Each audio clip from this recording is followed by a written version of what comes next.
In this video, I'll be making 4 custom characters in Baldur's Gate 3, complete with their own backstories, mannerisms, and motivations. Each character's decision-making and build will be designed with roleplay in mind, and even though I created these characters, I can genuinely tell you that I don't know how their story ends. That's something that we'll get to experience together, so sit back and relax as you watch their story unfold. All of my characters have one thing in common. They were all captured and infected with a parasite that will transform them into mind flayers unless they can manage to find a cure. Of course, it would be easier to find a cure if they all work together, but life isn't always that simple, is it? This is Merlin, a wizard. Like most wizards, he's not very strong, nor is he very tough. But unlike most wizards, he's about to be thrust into a situation that forces him to put his spellbook down and pick up something much more primitive. And whether or not he survives depends on his ability to adapt to an impossible situation. But he's not yet aware of just how dire things are about to get.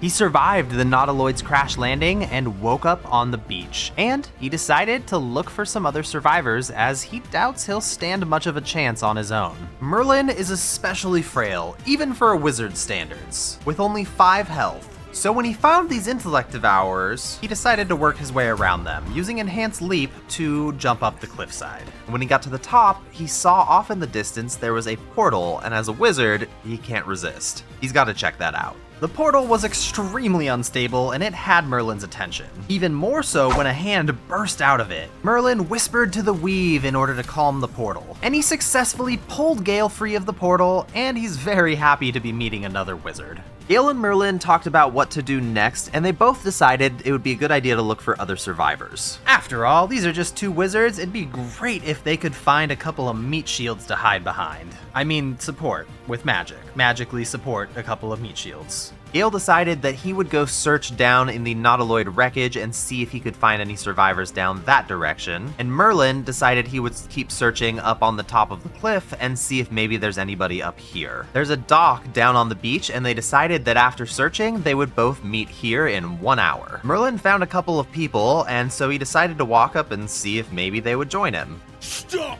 Got ourselves competition already. That's our ship. It was clear they weren't interested in joining up with him, so he told them, no worries, I was just looking around. First you look, then you touch, then you take. Get him! Merlin is in danger. But with some quick thinking, he firebolted a coiled rope, dropping it on the bandits below, crushing them instantly. Then he ran for cover. He kept running even further, but there wasn't really anywhere to go. So quick as can be, he summoned up a mage hand, hoping it could distract them long enough for him to make his getaway. The bandits were making their approach, and Merlin sent his mage hand over to the edge of the cliffside. Between Merlin and his mage hand, there's a grand total of 8 hit points. He does not want to put himself in a position for even a single spell to be targeted at him. So he started creeping silently away, doing his best to find a position where he wouldn't be spotted. The grave robber saw his mage hand at the edge of the cliff, and they took the bait. As a mage, they just cast Ice Knife and wiped it out instantly. But by then, Merlin had vanished, and they gave up the chase and got back to what they were doing. But these grave robbers are obviously violent and can't be trusted, and Merlin doesn't want any other survivors to fall victim to their attack.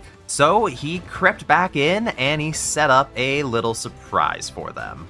With a firebolt, he blew up the Nautiloid tanks and managed to take the both of them down, putting an end to their murderous instincts. An explosion that large was sure to draw some attention though, and there are 2 mysterious figures on the beach, and they want to know who's been causing such a ruckus. Meanwhile, Gale was looking his way through the Nautiloid wreck to see if he could find any survivors, and he encountered some intellect devourers. Just like Merlin, he does not want any additional survivors to fall prey to any of these beasts, so he attacks. But he quickly finds out that this was a huge mistake. He is not strong enough to defeat the 3 of these intellect devourers on his own. Save me. He cast Thunder Wave in desperation, hoping to knock them away. But the intellect devourers stood their ground against the spell. He's about to die.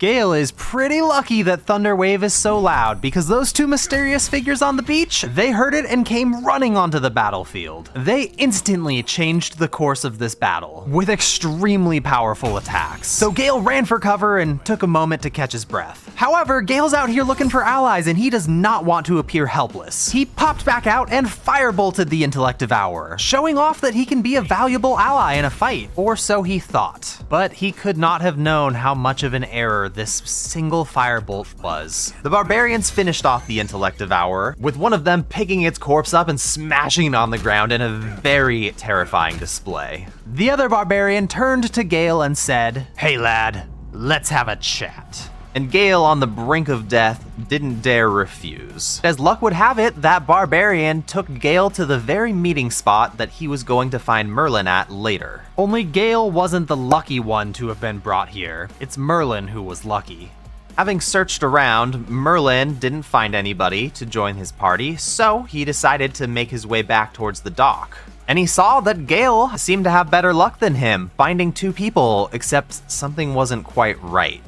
The dwarf turned to face Gale and said, "I, Ragnar the Ravager, find you guilty of using magic to cause harm. You may speak your last words." Gale replied, "Well, of course I used magic. I'm a wizard. In fact, I was hoping that maybe we could join forces. It would benefit you greatly to have my skills around." But Ragnar cut him off and said, "Hey, Shredder, what do we do to people who use magic?" And Shredder replied, "We splash 'em." Shredder shoved Gale down to the end of the dock, and before Gale could even realize what was happening, he brought his axe down, incapacitating Gale and shoved him into the ocean, Gale disappearing in a splash. Merlin was horrified by what he'd just seen, and he was even more horrified when the barbarians turned and saw his head poking up over the brush. Shredder yelled, "I see you." And Ragnar said, "Boy, stay there. We'd like to have a chat with you." Merlin was in full-on panic mode. A wizard was just murdered right in front of him simply because they're a wizard. And Merlin is a wizard. It's not hard to put together what's about to happen next. But Merlin is intelligent and he has a moment to come up with a plan. So as quick as he could, he stashed his wizard robe and staff in a nearby chest and hoped they wouldn't check it. He equipped a couple of hand axes that he'd picked up on the Nautiloid ship, and he whipped up a little story to distract the barbarians. After all, Merlin was smart enough to know that there is no way he's going to outrun a couple of barbarians. Not that he didn't consider it, it's just that he knows he won't be able to make it. As the two barbarians approached, Merlin was in a squatted position and was frantically putting on a pair of pants. The barbarian approached and said, "What you doing here? You wizard? We splash." To which Merlin replied, "Wizard? You mistake me for a wizard? I was trying to take a shit, which I still need to finish thanks to you." There was a tense silence, and Merlin could see that the barbarians were gripping their weapons more tightly, and they were getting ready to strike. I guess this is the end. And that's when the barbarians burst out laughing. Ragnar was just smashing his axe on nearby objects, swinging around wildly. He could not control his laughter at all. "You decided to take a shit in the middle of the wreckage of a Nautiloid? Oh, you're a mad lad, you are. Oh, what do they call you, boy?" This caught Merlin completely off guard. And without thinking, he just immediately said, Merlin. Merlin is my name." The barbarians tensed up again. Never heard a name like Merlin for a barbarian before. With some quick thinking, Merlin came up with an explanation. "Well, my tribe has a tradition where we write all the babies' names on the Rock of Remembrance. My mother couldn't spell. I was supposed to be Malgor." The barbarians just lost their shit on hearing that. They could not handle this guy right now. They were just slugging each other and having a grand old time. "Hey, I guess we lucked out there, Shredder. If we'd had a tradition like this, you could have been shitter. You'd have been up here pooping with him." "Me shitter?" Shitter. Merlin's mind is racing now, trying to find the best way out of this situation, and he thought several steps ahead before opening his mouth again. Actually, my full name is Merlin Spirit Mender. I was my tribe's healer. And with that, the barbarians got real serious. I don't suppose you got something that could help us. Something bad happened to us. Tell him, Shredder.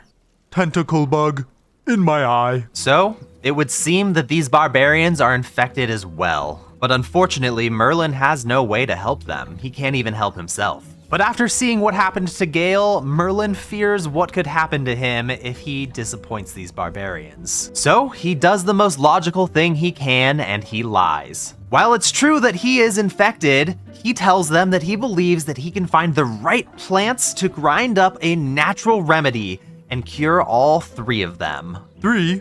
How you know Freya? Merlin was completely confused. He doesn't know who this Freya is that they're talking about. And that's when she appears, emerging from the bushes silently without even a rustle of leaves. He was talking about the 3 of you? 1, 2, 3? Merlin's mind is racing once again. How long has she been there? Did she see him rapidly take his clothes off and then pretend he's taking a shit? If she did, why isn't she telling them? Is he about to get splashed? Is this the end? Is his life over? No, she must not have seen, because she would have told them if she'd seen. She must have snuck up later somehow. But she's showing a lot more intelligence than these other barbarians, and she's going to be a lot harder to fool. I imagine you forgot to do proper introductions, am I right? Yeah, I thought not. I'm Freya Veinsplitter. This here's my warrior brother, Ragnar the Ravager. And the brute on your right? That's Shredder. I'm Merlin's Spirit Mender. Pleased to meet you. I was just telling your friends here that I was my tribe's healer, and if we can find the right plants, I believe I can grind them up and create an all-natural remedy to purge these mind flayer parasites we've been infected with. Well, Merlin's Spirit Mender, I believe you can cure us, and I plan to hold you to it. And with that, Merlin took his first steps into becoming a transmutation wizard. After all, this situation might call for a little bit of experimental alchemy, and loud spells like Thunderwave, those aren't going to be usable. If anything, he's going to have subtle spells or no spells at all. Because if they see him cast, he's likely to meet the same fate as Gale, whose body is probably drifting in the currents to God knows where. Probably miles, leagues away from here. So the party set off scavenging for alchemy ingredients. But the truth is, Merlin's not going to be using these ingredients to make a cure. At least not any cure he's aware of. Nope, these ingredients are going to be used to try and give him a fighting advantage. Anything to give him a better chance of survival. They're essentially just buying him time so that he can try and find a proper cure for all 4 of them. Their search for ingredients eventually brought them to the entrance of the Druid's Grove. That pack of goblins will be on us any second! And they seem to be in a little bit of trouble. Get him!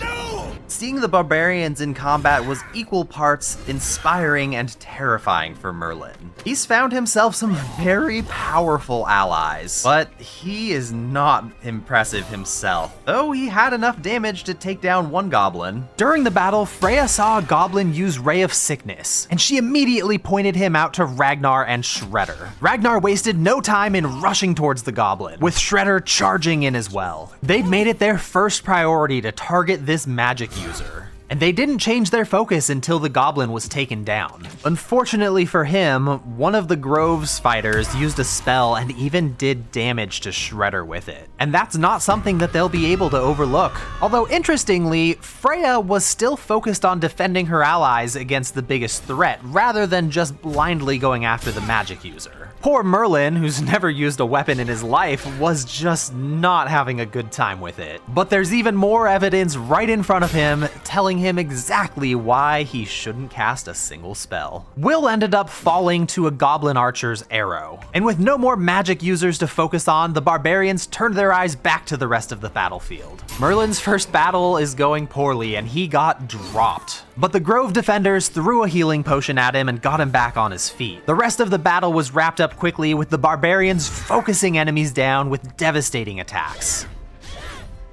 Okay, well, not that time. Whatever. Without his magic, Merlin is in such a tough situation. After the battle was completely wrapped up, Ragnar charged over and picked up the corpse of that goblin. And Shredder picked up the corpse of the Grove Defender that used magic. And they took off running, with Shredder chanting, Splash-um, splash-um.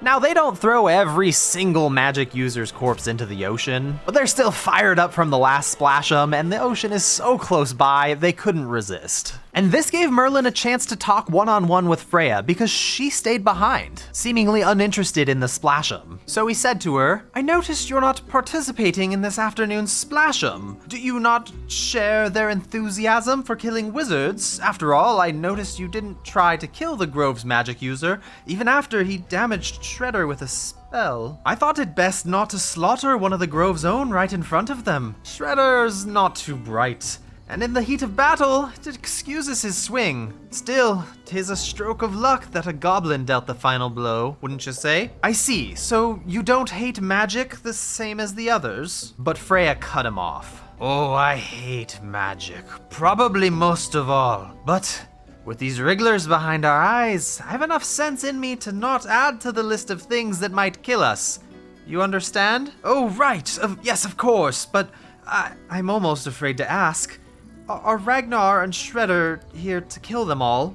The Druids, I mean." "You ask a lot of questions, though I can't say I fault your reasoning. No, Ragnar and Shredder won't lay a hand on the Druids. Our tribe used to trade with Druids, and Ragnar and Shredder, they've come to understand the Druid magic as more of a communion with nature, something natural. Of course, there's no difference, but Ragnar and Shredder are as tough as they are dumb. And once they make their mind up about something, it's damn near impossible to change it. Speaking of, it's lucky you made a good first impression, eh? I thought you'd be fish food by midday." After a nervous chuckle, Merlin asked if perhaps her tribe's druid friends might be able to help with the mind flayer parasites plaguing them. Freya's demeanor shifted, her face dropping into a scowl. But more than that, Merlin saw her eyes radiated pain, sadness, and rage, all swirling together like a storm. There's something she's not willing to share with him, and he's certainly too afraid to ask. "Merlin, spirit mender, perhaps you'll survive to see another sunrise if you stop asking questions and instead focus on solving our little problem with your magic potion." "Oh, no, it's not a magic potion. It's a natural tonic like the Druids. I thought perhaps your Druid friends would have the unique ingredients I'm looking for, but silly me. We're surrounded by Druids. I should simply go and talk to them. I'm going to go and find a Druid healer right this moment to ask them. I'll be off, and I'll see you soon." Merlin rushed off to try and talk to a Druid that maybe would know something about a cure. And the barbarians decided to have a look around and see if there was anything of interest to them. This is the first time that Merlin has managed to get out of their line of sight, and he got to thinking, should I run? Should I just try and get out of here? But then he remembered that Freya could literally be anywhere. She could be watching him right now, and he would not even know it. No, his best bet is to do his best to keep his word and actually find a cure, because if not, he's probably gonna get splashed. The Druid tribe had somebody that was knowledgeable about mind flayers and possibly would know of a cure, and so Merlin went to talk to Nettie. Merlin told Nettie that he needed some healing, and he tells Nettie the truth. Something has crawled into his eye. Wait, did it look like a tadpole? But from your worst nightmare? And so he asks her for help. I'll do what I can. Come, follow me. And it was looking good. She said that she might be able to help, so maybe Merlin could have his life be saved by this evening at the latest. I'll do the best I can. I'm no Master Halsin, mind. He'd have your tadpole out like that. All right, let's see what we can do. She shifts uneasily, hesitating. Something's off. It was starting to look like Nettie's solution wasn't going to be quite what he had in mind. Still though, he decided to tell her the truth. Look, you've been straight with me, so I'll be straight with you. You're dangerous. If you transform here, we're all dead. This is a vial of wyvern poison. Swear to me, You'll swallow it if you feel any symptoms. Nettie gave Merlin a vial of wyvern poison, telling him the only solution, the only cure that she's got is death. But she also told Merlin that Master Halsin knows more about the Mind Flayers than anyone. So it looks like his best bet is gonna be to find Master Halsin, who is currently in a bit of trouble. And so Merlin agreed. He's gonna go try and find Halsin because it seems like it's his best bet, and thankfully he has a small army of barbarians to assault this goblin encampment with. Speaking of that small army of barbarians, Merlin was wondering what they might be up to. Almost as if these barbarians can smell magic in the air because they immediately found some harpies that were using magic to ensnare and lure this boy. Shredder just barely managed to succeed the wisdom saving throw against the music. Then Shredder let out a roar to try and drown out the harpies' music. This was just the distraction that Freya needed to blow off some steam after Merlin had inadvertently forced her to remember her painful past. She hacked and she sliced away at these harpies, even leveling up in the process. Shredder tried to shut up the harpy with a premature splash but she wasn't done singing yet. So with a couple more slices, Freya got that harpy to stop singing its song, and Shredder's axe sang it a final goodnight lullaby. When Merlin next saw the barbarians, they were half soaked in blood, half soaked in water, and he could have sworn that he saw some entrails poking out of Shredder's boot. The stakes couldn't be higher for Merlin right now. There's a near infinite number of ways that he could die in the next couple of days, but he just can't shake the feeling that his most likely end is going to be a splash'em.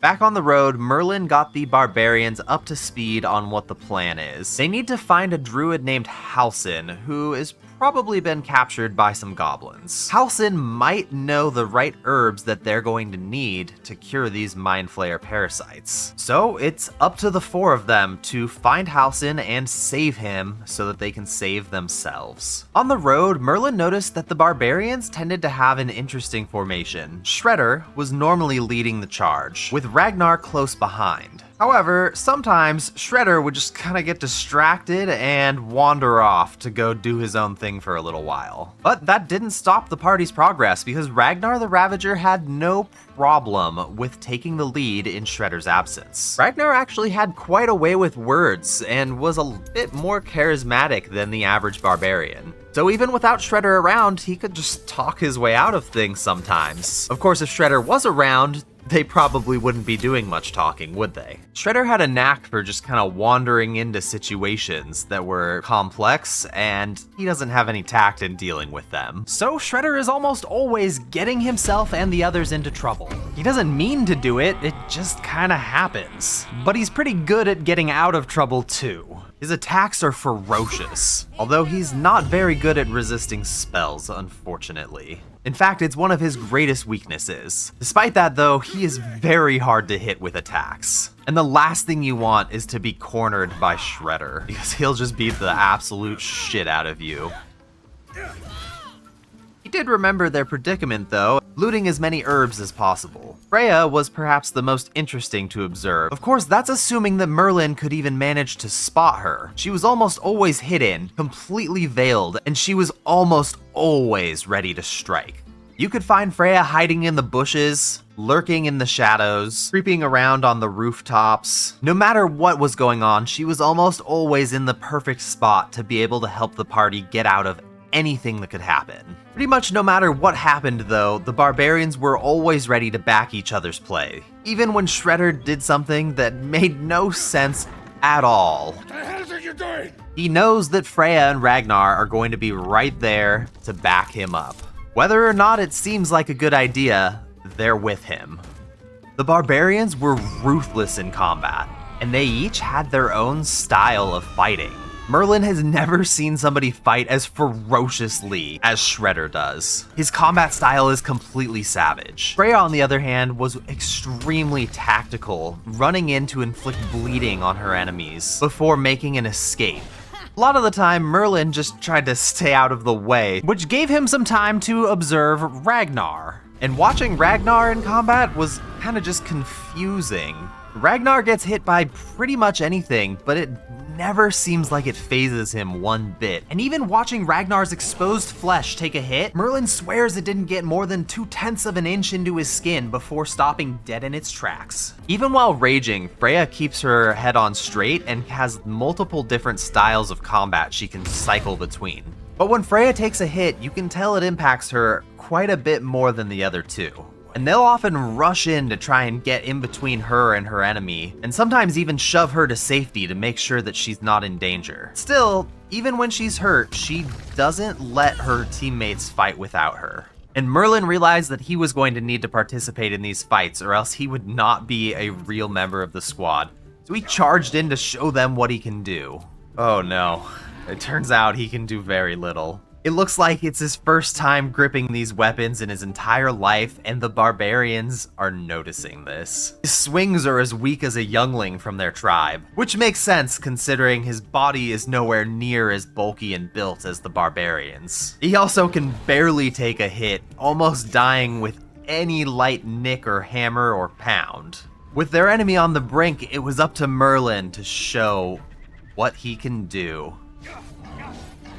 And that's what he can do. Multiple misses, and just hoping that he's not the target of the next strike. He might have made a good first impression with his brazen pooping, but his lack of combat skill is starting to take its toll. Now, because Shredder wasn't there when Ragnar talked his way into this village, he didn't know what the rules were, so he just wandered up to where these goblins were messing around by a windmill. What we got here? Because he just wanted to see what was going on. And you. Hope you got a stomach for rights. He didn't quite like the goblin's tone, so he just went and attacked. Quick, get him!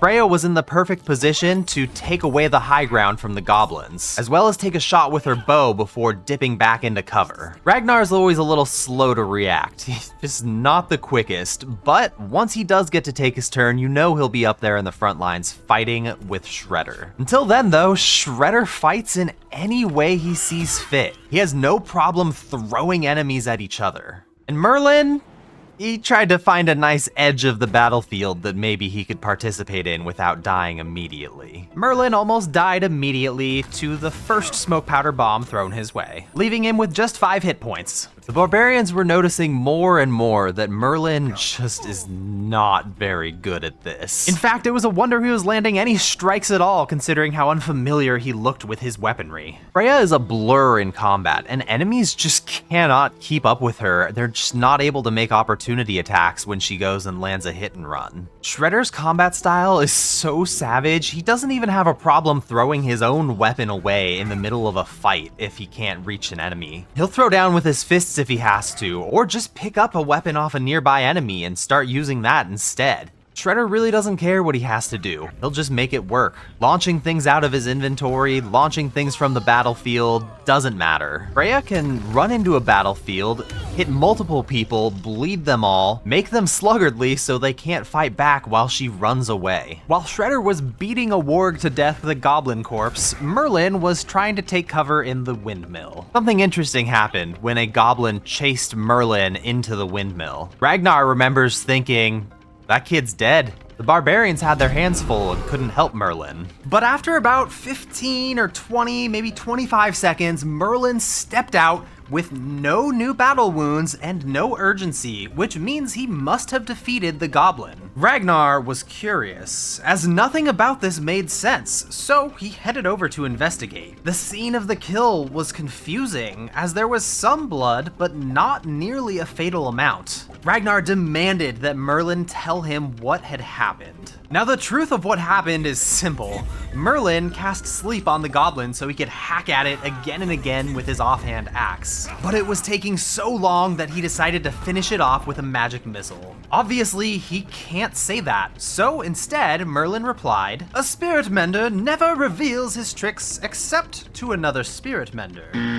Not good enough. Start talking. The wounds on that body aren't deep enough to be fatal. Besides, we've all seen you swing those axes, and it would be hard to convince me you win solo against a wild boar, let alone a battle-ready goblin. Merlin was prepared for this conversation. He knew that his cover story was falling apart and weak, and this was his chance to bolster it. After killing the goblin, he'd poured the wyvern poison Nettie gave him down the goblin's throat in anticipation of this very conversation with the barbarians. And Merlin began weaving his tale. The more I'm away from my tribe, the more I realize they had a lot of traditions that just weren't normal. One such tradition was that, unfortunately, spirit menders were prohibited from training in the ways of war like the others. I honestly didn't expect you to notice so quickly, but you're such an accomplished warrior that of course you saw through me instantly. I've never trained to swing an axe, nor have I been in a brawl. But while spirit menders aren't allowed to train, we are allowed to defend ourselves and even kill. So we came up with unsavory techniques just to use as a last resort. See for yourself. Just look closely inside the goblin's mouth. Ragnar saw and smelled the poison almost immediately upon inspection, and he asked, "You poisoned him? But how?" I swung my axe at him when he entered, and when he tried to parry, I released my weapons and tackled him to the ground. I poured the poison directly down his throat and didn't stop until he was dead. This poison acts fast, but it still took about 10 or 15 seconds before it was safe to release him and exit. I know, it's not an honorable kill, but I refuse to die simply because my tribe didn't allow me to train. I have practiced in secret many unique combat strategies to ensure that I'll always have a fighting chance. Ragnar's jaw dropped, his mouth open in awe. He never would have thought that this frail boy would have been prepared for such a savage kill. This kill was so savage, in fact, that Ragnar began to feel a little jealous. And whenever Ragnar feels jealous, there's one thing that you can count on. He's about to tell a story. A tale about one of his great feats of heroism and battle prowess. Boy, there's nothing to be ashamed of here. This was a very unique kill. In fact, it might surprise you to hear that I've used a couple of unique combat strategies myself. Listen well, boy, to the tale of the day I defeated an entire goblin camp all by myself. Over 30 goblins fell that day, many of them at the edge of my axe. But the goblins used a cheap trick, and I fell to the ground. I remember thinking, if they call for a battle of wits, Ragnar the Ravager will answer their call. I cleverly set fire to the battlefield to gain the advantage, and while they bathed in the flames, I hacked down the rest. Ah, if only you'd been there. It was truly a sight to behold, my friend. But that's when Freya chimed in. Cleverly set fire to the battlefield, you say? Ragnar, we both know there was no cheap trick. You slipped in some grease on your way in, fumbled your torch, and lit your beard ablaze. In a panic, you rushed over to a barrel of water and smashed it open to douse the flame. Only it wasn't water, now was it? No, that was fire wine, and it spread to the rest of their supply, causing a chain reaction that wiped out most of the camp. Hells, your beard has more confirmed kills than your axe does that day, Ragnar. Ragnar growled back. Well, the important thing is that I took down the whole camp by myself. Aye, that you did, and you got one thing right in your story. It was truly a sight to behold. After Ragnar finished his story, the party gazed out at the goblin camp Halsin was held captive in. A camp surprisingly similar to the one Ragnar had conquered in the past. Only there was sure to be more resistance thanks to the true souls that make up the goblin leadership. Freya was certain that Merlin is about to be a liability rather than an asset in this coming fight, so she presented a special gift to him. This is a well-built dagger. It was given to me as a gift, and I want you to use it. You've not the strength to handle a big axe, but a pair of daggers will serve you well. I'll give you a few pointers. Let's spar. Freya and Merlin sparred until he was comfortable with his new weapons, and Freya rather liked the feel of scimitars she used and decided to keep using them in more fights to come. Although Merlin was grateful to Freya for giving him a weapon better suited for him, the fact that she was doing it at all made one thing clear. The barbarians are watching him. His cover is hanging on by a thread, and Merlin couldn't be in a more difficult position. His enemies will kill him if he doesn't protect himself with magic, but his allies will kill him if he does. He could try to escape, run, and hide while his allies have their backs turned, but does he really think he can find a cure for his Mind Flayer parasite all alone? And more importantly, does he really think that Freya wouldn't eventually find and execute him for failing to keep his promise to find a cure for the 4 of them? No, he has no choice but to try and find a cure, and he may have been lying about knowing how to craft a cure, but he's incredibly smart, quite resourceful, and more than anything, he does not want to die. So Merlin will keep pretending like he has a plan, and who knows, with the strength of these 3 warriors backing him up, maybe he can manage to find a real cure. But they'll need to rescue Halsin from the goblins first. And we are level 4. There's nothing quite like a little on-the-job training to create a new actor, but this actor's life will be very short unless he can find a moment to buff himself with magic. With just a few seconds of alone time, he could cast Longstrider, Mage Armor, Magic Weapon, and even False Life. None of these spells would be noticed by the barbarians after they've been cast, but he can't cast unless he's sure they aren't watching.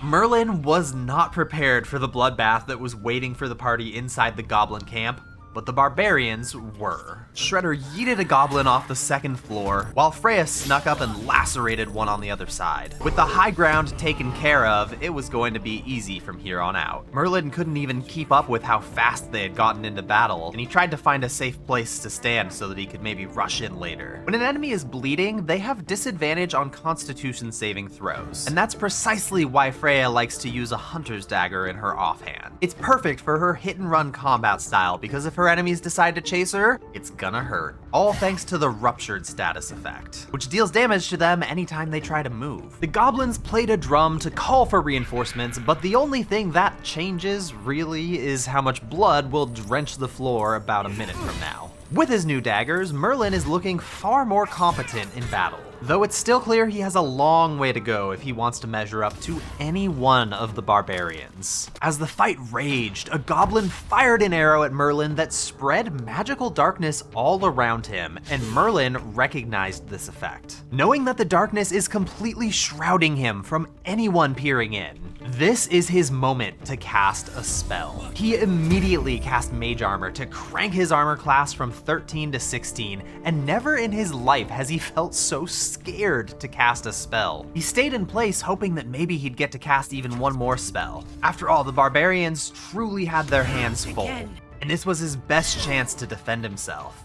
Freya was very aware of Merlin's position though, and even shut the door to stop the archer from firing at him. But Merlin's position could not be any more perfect to sneak in a couple of spell casts. Shredder launched his axe away in combat, then launched the nearest goblin right after. And Freya's bleeding enemies were starting to succumb to their wounds. Goblins were scampering across the battlefield in a panic. Yes, indeed, the conditions were perfect for Merlin to sneak one more spellcast in, choosing to enhance his speed with Longstrider. It was odd though, as when he cast the spell, the magic seemed to flow out of him effortlessly. He's not experienced this before, but there was no time to think on it, as he needed to get back into the fray to avoid rousing any suspicion. He stabbed at a goblin for a little bit of damage, and he noticed that the fight was already nearly over.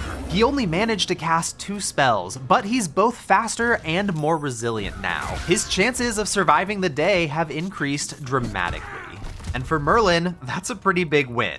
Merlin expected that the party was gonna take a short break to catch their breath, but the barbarians proceeded like a whirlwind of death into the next room, butchering every goblin in sight. In truth, this would have been a good moment for Merlin to cast another spell, but he was genuinely so winded from the battle that he doubted he could even mutter an incantation properly. That got him thinking, wait, did he even use the proper incantations when casting Mage Armor and Longstrider earlier?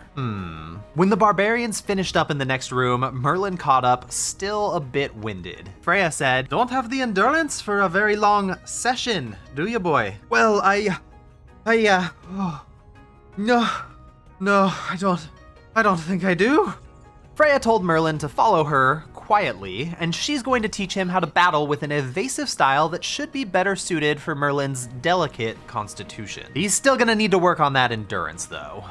Freya sized up her next opponent and could tell they were a cut above the rest of the goblins, so she decided to make a small shift to her equipment. She stripped down out of her barbarian clothes and put on some hide armor. Looks like she's getting serious for this fight. With a running start, Freya entered the battlefield, trying to immediately inflict bleeding onto Minthara, but wasn't able to slice through her armor. So instead, she tried to knock her foe off balance, but failed, so she ran for cover. Minthara was using magic to enhance her movement speed, but without a clear line of sight, Freya decided to wait until she had the advantage to strike. But her enemy was crafty, using Misty Step to approach and trying to hold Freya in place with magic, but Freya resisted. The constant use of magic sent Freya into a rage, slashing with the ferocity of a tiger to open a bloody gash on her enemy. As usual though, Freya remained in control of her anger and continued to fight tactically, running for cover. Minthara can almost keep pace with Freya, but Freya managed to stay a couple steps ahead, keeping just the right distance between the two of them so she could strike and escape without taking hits. But despite how well Freya was outmaneuvering her opponent, Minthara didn't have a scratch on her after using magic to fully heal her wounds. Freya's hit and run style was certainly effective and likely would have eventually worn her enemy down. But Freya made a mistake and didn't put enough distance between her and her foe, and was nearly taken out. She slashed back with her hunter's dagger to rupture Minthara before dashing away once again, finding some cover around the corner. But again, Minthara fully healed herself of wounds, and Shredder and Ragnar just couldn't take it anymore. They'd stayed out of the battle so Freya could try and teach Merlin a thing or two, but this cheating magic user needed to learn a lesson.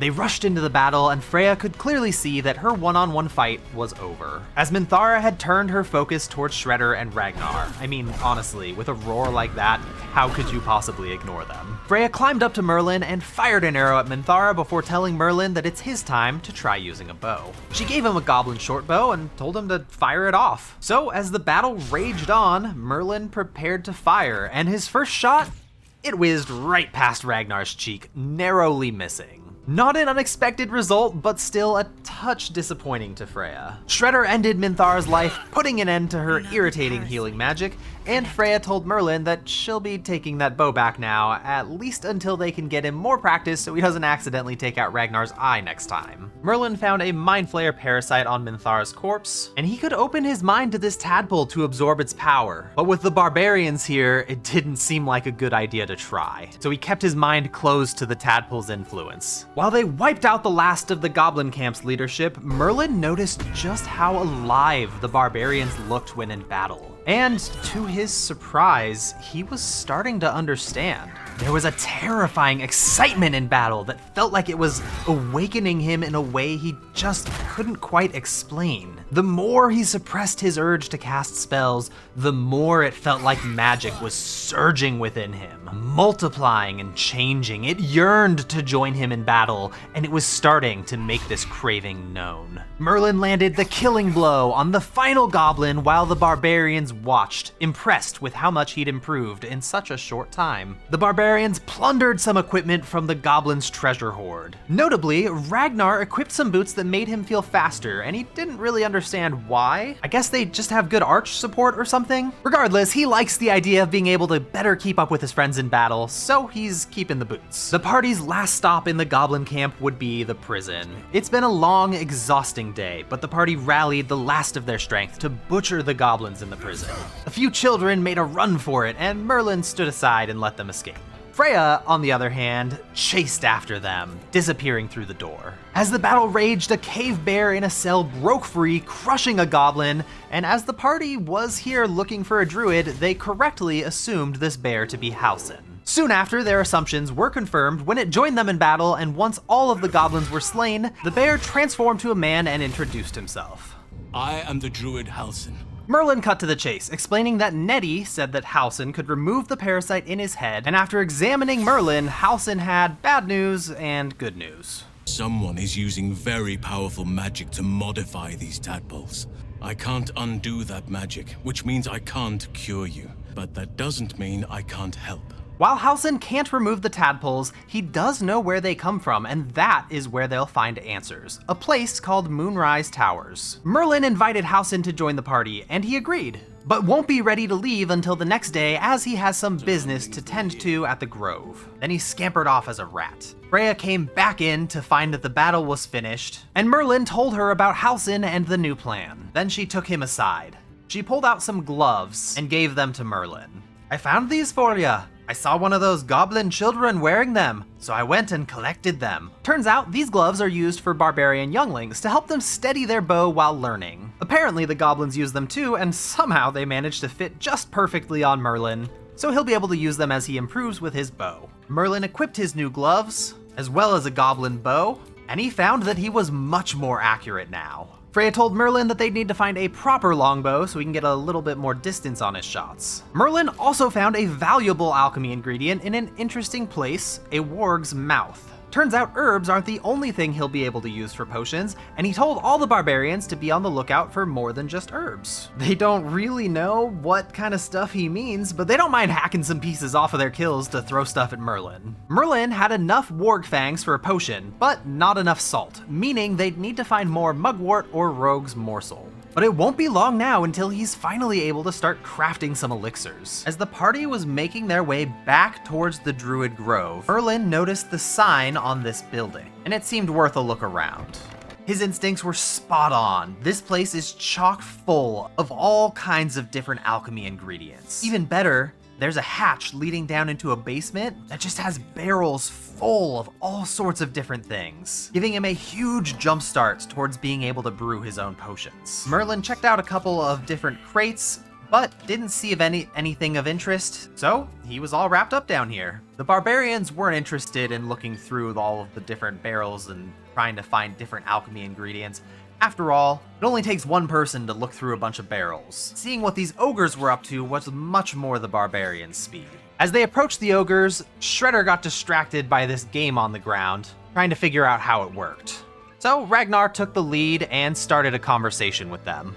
"Stranger, be you friend or food?" They asked Ragnar if he was friend or food, but he turned it right back on them, telling them that he feels hungry. "No one is food today, alas. It seems we are friends." The ogre tells Ragnar that he follows only two masters, gluttony and greed. So Ragnar tells him, forget the goblins, you should be fighting for me. Lump the Enlightened asks for an offer, so Ragnar confidently says, how about I spare your life? Is that tempting enough for you? And it was so close, but just not quite. So instead, Ragnar offers 500 gold. Serenade to my ears. Ragnar now has a horn that he can use to call ogres into battle if he ever comes up against an enemy that's a little bit too strong. The party made their way back into the Druid Grove after having wiped out the entire goblin threat in the region. The tieflings wanted to celebrate by having a party at our camp tonight. Naturally, how could we refuse? This is Freya's first time seeing Halsin, and when she saw him from behind, she rushed in, excited. But when she got closer, she realized her mistake. She mistook him for somebody dear to her, somebody who was taken from her. And the joy drained from her face. He's gone. Rowan is gone, and nothing will bring him back. But the similarities were quite striking, and the more Halsin spoke, the more confused Freya felt. His familiarity was comfortable and drew her in, but also stirred up the pain and fury within her. She cut the conversation short, speaking with him just long enough to learn of a reward she can collect for saving him. Wrath directed Freya to a druidic vault and told her to take anything she desired from it. Inside was a glaive named Sorrow. Freya scoffed at its name, but couldn't deny its power, and she collected it to give to Merlin. There was also a robe of summer that could maybe help the boys stay warm. So Freya presented the glaive and the robe to Merlin, telling him that their power comes from the druids themselves and should help him stay better protected. Merlin equipped the robe and the glaive, and he's had a little training in the use of a glaive, so it was a bit more familiar in his hands than most of the weapons he'd encountered so far. He still didn't quite have the strength to swing it though. But importantly, the glaive has the ability to launch a thorny whip at its target and rip them towards him. And as long as Shredder and Ragnar believed the ability to be druidic, they just didn't have a problem with it. With the Druid Grove saved and Halsin occupied for the rest of the day as he's packing and preparing to join the party, they essentially had the day off. Freya suggested that Merlin train with his new weapon. She had the perfect idea on where to train. And in the meantime, Shredder and Ragnar could go out in search of alchemy ingredients. After all, they don't know the nature of the cure that they're going to find, and they just might need to have as many supplies as possible to be ready for anything. Freya took Merlin down into the basement where he'd gathered the alchemy ingredients earlier, and she told him, "Show me your best swing." So he did. "Not at me, you idiot! Why do you think we came down here? Start smashing shit, boy!" But Merlin protested. "What if the owner comes back and they find everything destroyed? Haven't you looked around, boy? Nobody's coming back here. Nobody wants it. This village is trashed. And you're gonna trash it some more to get some practice in. Don't make me wait any longer and show me a swing." So Merlin ran around smashing shit so that Freya could give him some pointers on how to handle his new weapon a little bit better. Then she told him to try out his new ability, because he'll need to have practice with it if he's going to be ready to use it in their next battle. And while he was smashing shit all around the basement, he pulled a crate away from a stack, which revealed a lever behind it. "How'd you miss this, boy? It's just been sitting here." And Freya pulled the lever. This caused a bookshelf to slide open and reveal a secret passageway. There were more unique ingredients down here, so I guess it's a good thing they came back down here to take a look around. While Merlin was training with Freya, Shredder and Ragnar were out looking for ingredients. And although Ragnar was doing a good job of staying focused, his search came to an abrupt stop when he heard this. Yup, Shredder has gotten himself into a bit of trouble. And so Ragnar started running back towards his friend. But on his way back, he noticed there were several gnolls just a little bit away from where Shredder was. If Ragnar heard it, then these gnolls surely heard Shredder's roar. And Ragnar needs to stop them, or Shredder will be in even more danger. So he hurled a Molotov cocktail at them. It was a good opening move, but the gnolls had a pretty good opening turn too. Shredder was just tossing hyenas around, but those hyenas were turning into gnolls. Still though, it's really not that much of a problem for Shredder. Have I mentioned that he's a fucking beast in combat? That might be a little bit more of an issue. Turns out it's really not. Shredder can handle his own just fine against a couple of puny, newborn gnolls. There's more than enough weapons to pick up off the ground and smash his enemies with. And Ragnar was realizing pretty quick that it turns out that he's in need of Shredder's help, not the other way around. With Shredder hucking rocks and weapons at the gnolls, hacking down anything that got too close, and throwing weapons to eliminate the ones that kept their distance, the battle was looking manageable. Ragnar jumped to the high ground to slay one of the gnoll hunters. When he turned back to look at Shredder, he saw the gnoll land what looked to be a fatal strike on his friend. But as a half-orc, Shredder has relentless endurance and can't be taken down that easily. With just one hit point, Shredder wiped out the final gnoll. And as it turns out, they were able to acquire some valuable alchemy ingredients from this encounter. Hyena ears are prized for their ability to heighten a warrior's reflexes and speed when mixed in the right concoction.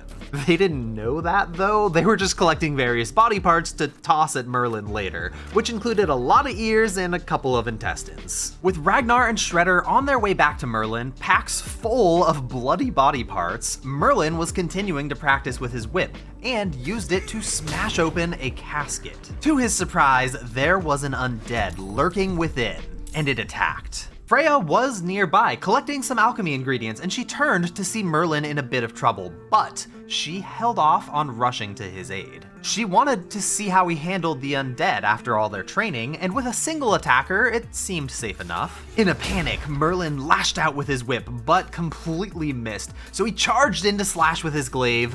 Another miss. Strangely, the undead ignored Merlin, running past him and gave him a chance to land his first attack with his glaive, which would have been exciting if not for the fact that the undead opened a second casket to reveal another undead, this one armed with a bow. Freya had seen far more caskets down here, and she feared that they'd stumbled into a terrible trap, so she rushed in to help. Merlin was encouraged by her presence on the battlefield, landing his next whiplash, but he's still lacking strength and can't handle his glaive that effectively. Freya's worst fears were spot on, as more and more undead were freed from their caskets. Merlin was doing his best to prove himself in battle, though he showed much more aptitude with the druidic whip than with the blade. Freya told him to retreat, and he tried to get away but was shot down as even more undead were released from their caskets, leaving Freya surrounded and outnumbered. Well, that's not good. Freya helped Merlin to his feet and told him to run, and he took off, expecting Freya to be right behind him, until he heard her roar as she prepared for an intense battle. She's planning on covering his retreat. Merlin really should have followed her instructions and focused on running, because he was shot down yet again by the skeletons, forcing Freya to, yet again, come and help him to his feet. She's not about to let her barbarian in training get taken down while under her protection.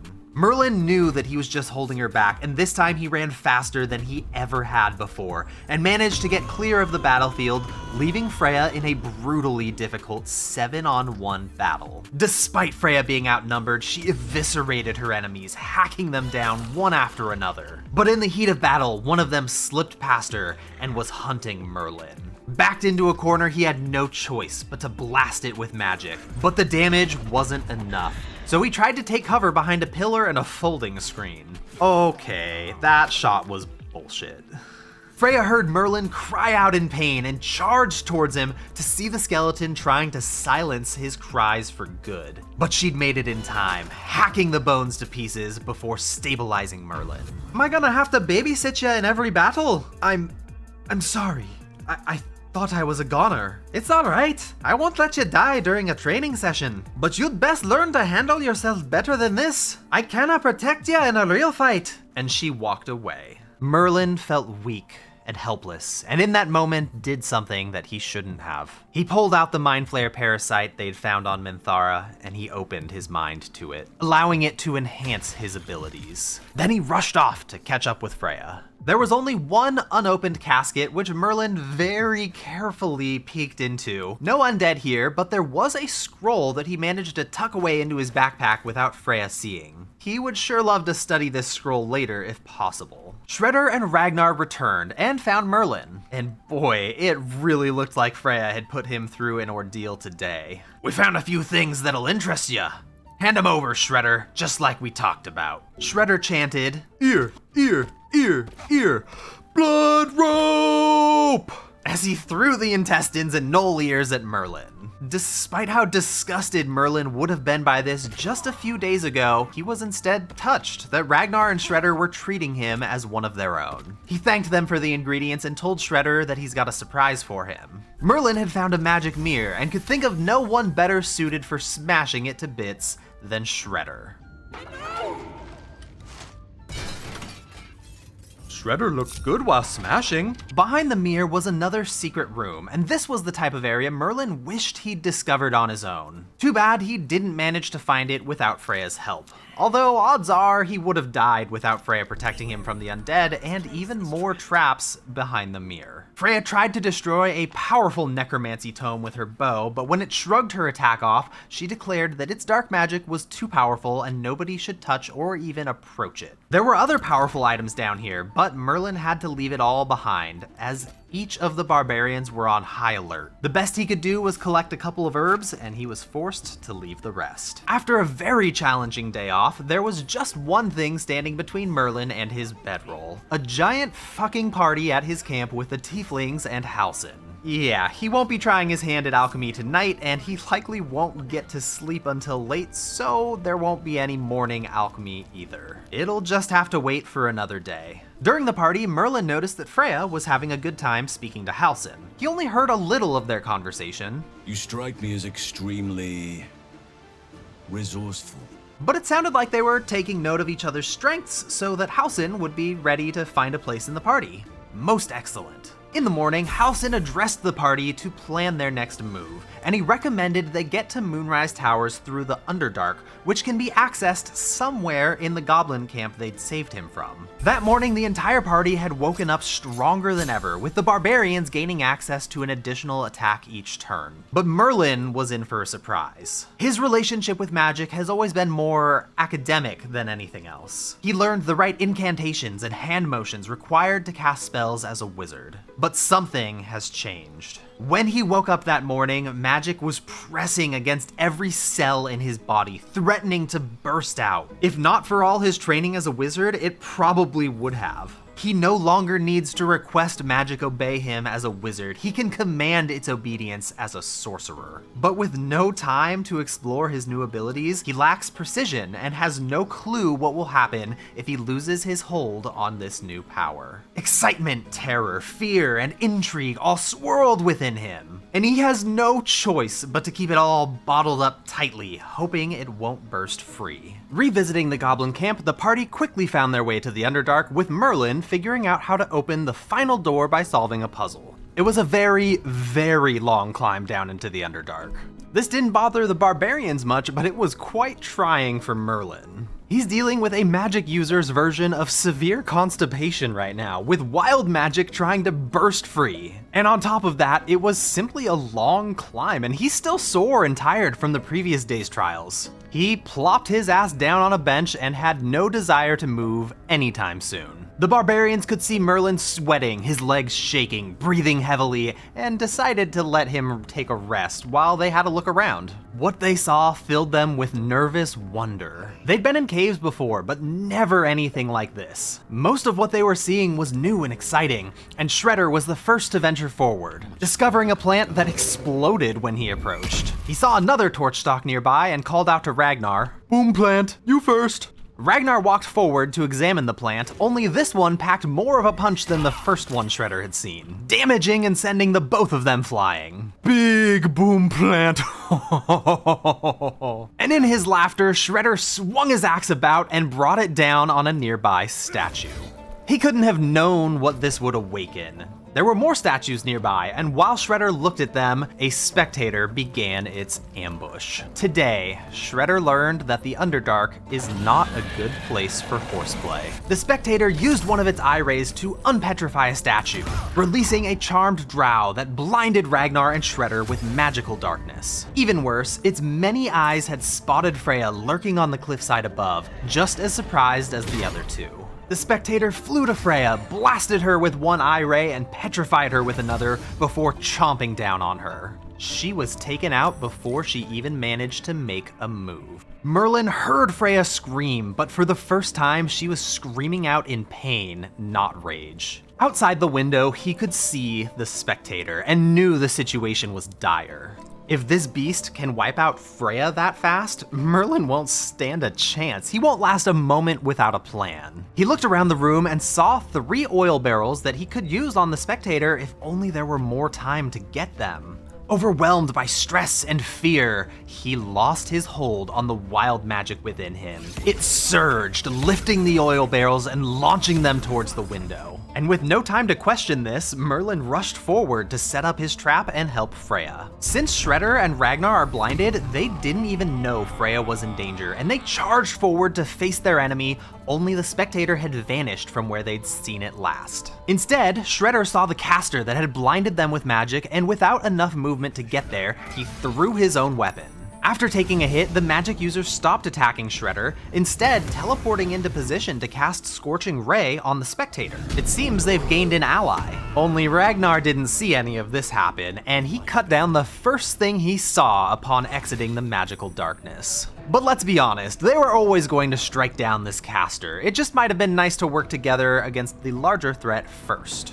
It was only when the magical darkness dissipated that Ragnar saw Freya in desperate need of help. He will not be able to get to her in time to save her. In a stroke of good fortune, the spectator turned its attention towards Ragnar and Shredder as they'd managed to release one of its soldiers from its charm. The spectator blasted Shredder with an eye ray and flew over to him to chomp him with its bite attack. This was Merlin's chance to save Freya and set up his trap for the spectator. He managed to get the oil barrels out the window and get Freya to her feet. Exhausted and gasping for air, he pointed at the oil barrels and said, "Fire!" And she understood his plan perfectly, letting out a roar so her fellow barbarians knew she was okay. Shredder tried to charge the spectator, but was instantly paralyzed when he got too close. The spectator was in a panicked state, with its eye rays firing off automatically on any who attempted to approach. So the barbarians needed to fall back, and Ragnar started to clear the way by hacking at another of the spectator's soldiers. He wasn't able to finish it off, but Merlin used his bow to finish Ragnar's target off before stumbling back into cover.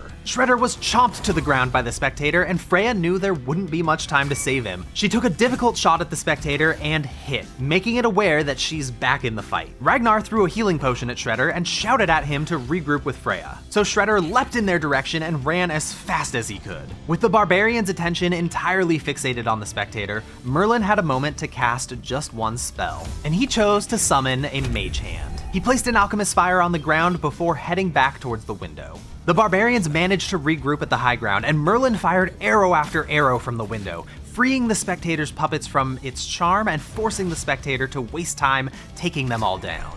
These valuable moments gave the barbarians time to recover a little, and Freya told them the plan.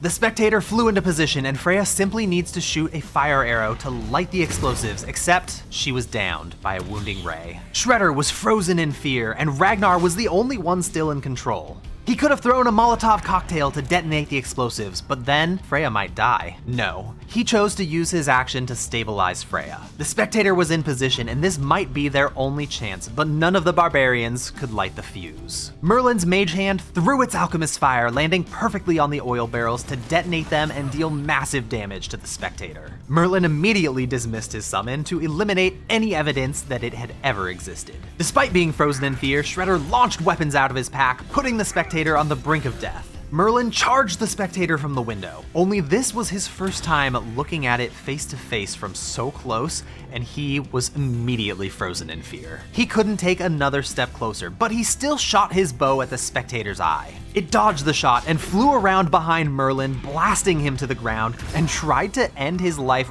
right then and there by chomping on him. Ragnar won't stand for this. He won't let it happen, charging through the flames to help his friend back to his feet and save his life. With an incredible shot through the window, Freya's arrow struck true and put an end to the spectator. This battle was devastatingly hard, and the party barely survived, with Merlin, Shredder, and Freya all on the brink of death for the majority of the fight. Merlin was bloodied, burned, and bruised, as was Freya and Shredder. And after the battle, Ragnar turned to Merlin and asked, "Did you seriously just try to barbecue that thing?" "Well, yes. I knew it wouldn't be enough for me to just fire my bow, so I came up with a plan to turn the tide in our favor. I wish I'd had the strength to bring more than 3 oil barrels, but it was the best that I could do." Ragnar was, once again, feeling jealous of Merlin. This puny lad had managed to drag 3 oil barrels to the battlefield in mere moments. It was a feat that seemed almost impossible, but the proof was clear to see. He pulled it off.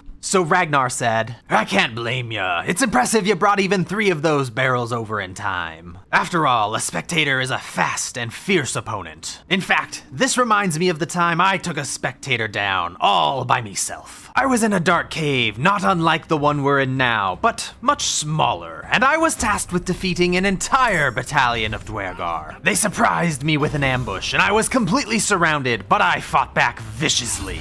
This battle was mine for the taking, when tragedy struck. Earlier that day, I'd found a rather fancy flask, and I secured it to my belt, when it was struck by a stray arrow. How was I to know that it was a prison holding a mighty spectator within? The battlefield erupted to chaos, but I kept my cool and formulated a plan just like you did today.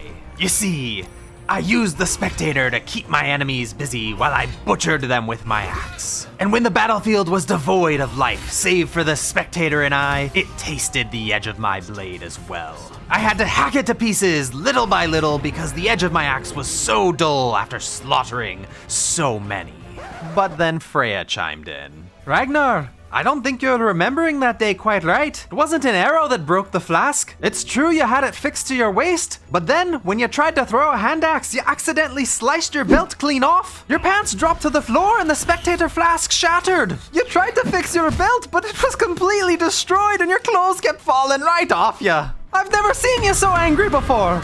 Finally, you just accepted that you didn't need any clothes and started beating them to death with your bare hands. You picked your weapon back up and hacked the spectator to death in just your underwear. And Ragnar, they say beauty is in the eye of the beholder. But I watched you as you hacked that beholder's eye to pieces, and the only thing of beauty I saw that day was a gold dwarf in his undies. And Merlin swears that he saw Ragnar's cheeks get a little bit rosy, though whether it was from embarrassment or pride, he couldn't say. The party started exploring the Underdark, taking it more seriously now, and they arrived at a myconid village. The myconid sovereign communicated with Shredder telepathically. You see a vision. Your lifeless body wrapped in fungal tendrils. The sovereign is threatening you. State your purpose.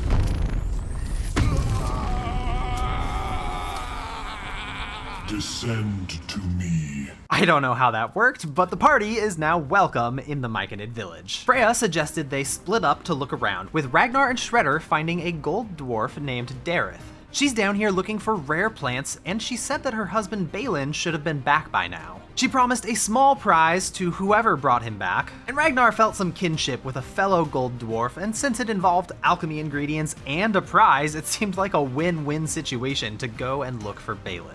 So he and Shredder ventured back out to search. Freya chose to speak with the Sovereign. The myconid are generally peaceful, so she was wondering what had them on edge. And Merlin managed to find a member of the Society of Brilliance to have a discussion with. Ragnar and Shredder were collecting various ingredients for Merlin when they happened upon a field of Bibberbang, and in the center of the field, a man that matched Balin's description. He's in a dangerous position, as staying too close to those Bibberbang for long would cause them to release poisonous fumes. Shredder didn't waste a moment though. He sprinted to the center of the field with such speed the Bibberbangs didn't even sense him. Then he picked up Balin and sprinted him to safety, presenting him to Ragnar and saying, "I win. Prize mine." That's one way to do it. Before they left, Shredder scooped up more ingredients, including a very rare noble stock. And he did it all without even disturbing the Bibberbangs at all. He's definitely taking the Underdark more seriously now. When Shredder next spoke to Dareth, she gave him his small prize, some gloves that would help him throw things further and hit things harder. He couldn't be happier. Freya's conversation with the Sovereign was interesting. Its existence is threatened by a man named Nere, and it promised her a huge reward should she deliver Nere's head. The myconid are known to bestow gifts infused with the power of nature. She immediately accepted the quest, and the Sovereign was so pleased that it opened up a vault and told her to take anything that might aid in her quest. Freya entered the myconid vault, finding a well-built scimitar that made her feel faster. There was a sturdy longbow, which she intended to give to Merlin.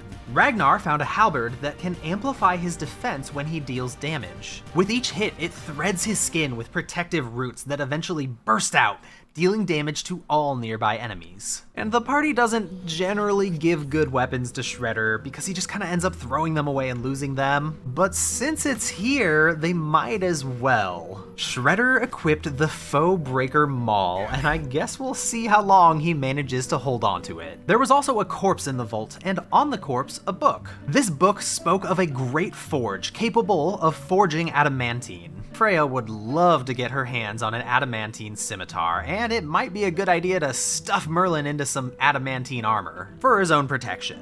They'll definitely be on the lookout for this forge. If these are the types of treasures the myconid offer to those who simply accept their quest, imagine the wonders that await the party upon completion of their mission. They'll certainly hunt down this Nere and bring his head back to the Sovereign. While the barbarians were exploring the vault, Merlin was speaking to Blurg. When Merlin told Blurg about his Mind Flayer parasite, Blurg called out to Omeluum, a Mind Flayer with a will of its own. Omeluum offered to help Merlin and told him that while his Mind Flayer parasite is shielded by magic, he knows of a potion that can loosen it and allow it to be safely extracted. This was the best news Merlin could have hoped for. He's been collecting all these alchemy ingredients, which he hasn't even had a chance to use yet, and he's been lying to the barbarians that a potion could be made to save them all, and it turns out it was never even a lie. There is a potion.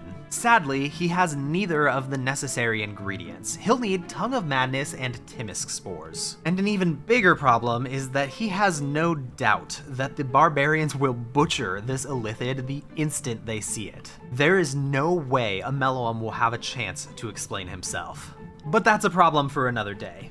Blurg told Merlin he could likely find the ingredients he needs in a wizard's tower in the Underdark. Yikes.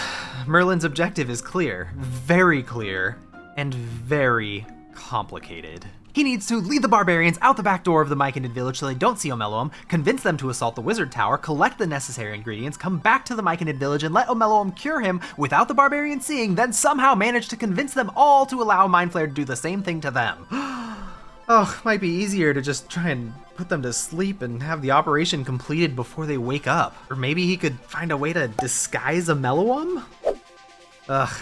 Whatever the case, his objective is clear. The party cannot leave this village the same way they entered, or Omeloam will be spotted and destroyed. Merlin was ready to convince the party to set out when Freya told him, "Merlin, we're setting out on a quest. The myconid blessed us with powerful gifts and will bestow more. We just need to decapitate a fellow named Nere." Oof, step one of the plan was easy. They're heading right out the back door of the myconid village. And the rest of the steps? Merlin has some time to come up with a plan. He'll think of something. As the party set out, Merlin could see the wizard tower off in the distance that he needs to visit to find the ingredients for Omeloam's potion. But the barbarians have made it very clear that their first priority is going to be heading to the Grimforge to try and take out Nere, because they want the reward that the myconids have promised them. And that means that they're going to be taking a little boat ride. There's no telling how long this boat ride could last. And that gives Merlin a great opportunity. Merlin hasn't really had a chance to take stock of his ingredients or try and make any potions at all yet. But on the long boat ride, he will have a moment to take stock of ingredients and see what it is that he can actually make. He's able to craft potions of healing, potions of speed, a potion of mind reading, elixir of bloodlust, elixir of the Colossus. He can create fire resistance, as well as various coatings that he can use on weapons to make them more effective, dealing more damage, making them more accurate. But unfortunately, a boat is not a great place to be brewing potions, especially since you have no idea what kind of things might happen once you set sail. Sure enough, something unexpected did happen while they were sailing towards the Grimforge. A Dwergar stopped the party, and Shredder was in command of the boat, and pretty much responded how you'd expect. Thankfully, he was quite intimidating in this moment. All right. No reason to get your tongue in a twist. Well, come on. Let's get you to shore. This interaction could have easily led to a fight, but Shredder is a very intimidating figure, and the Dwergar on the boat knew better than to piss him off or challenge him. Shortly after arriving, the exact location of Nere was revealed to us directly. The twat soul caused a rockfall, trapped tighter than a ring on a fat finger. Although it sounds like he's a bit trapped, which will make killing him and removing his head a little bit more difficult. The Dwergar tried to ask for gold from us, but that's not going to happen. We'll take their head before we give them gold. Unclog your hole. Just shitting around. We've arrived safely in the Grimforge, and it's time to have a look around. As Shredder walked his way through the Grimforge, he turned a corner to see where the rockslide was that True Soul Nere was trapped behind. Only something else caught his attention instantly. This scrying eye is floating, which can only mean one thing. It's magical. Freya spotted the scrying eye as well and knew exactly what was about to happen, so she took off to get into a better position. Merlin saw that Freya had taken off, and while he wasn't as quick to react as her, he still managed to fall back a little bit and ready himself for what would likely be a battle. When Ragnar saw Shredder take off running towards the scrying eye, that's when he realized that a fight was about to break out. So he blew Lump's warhorn to call the ogres in.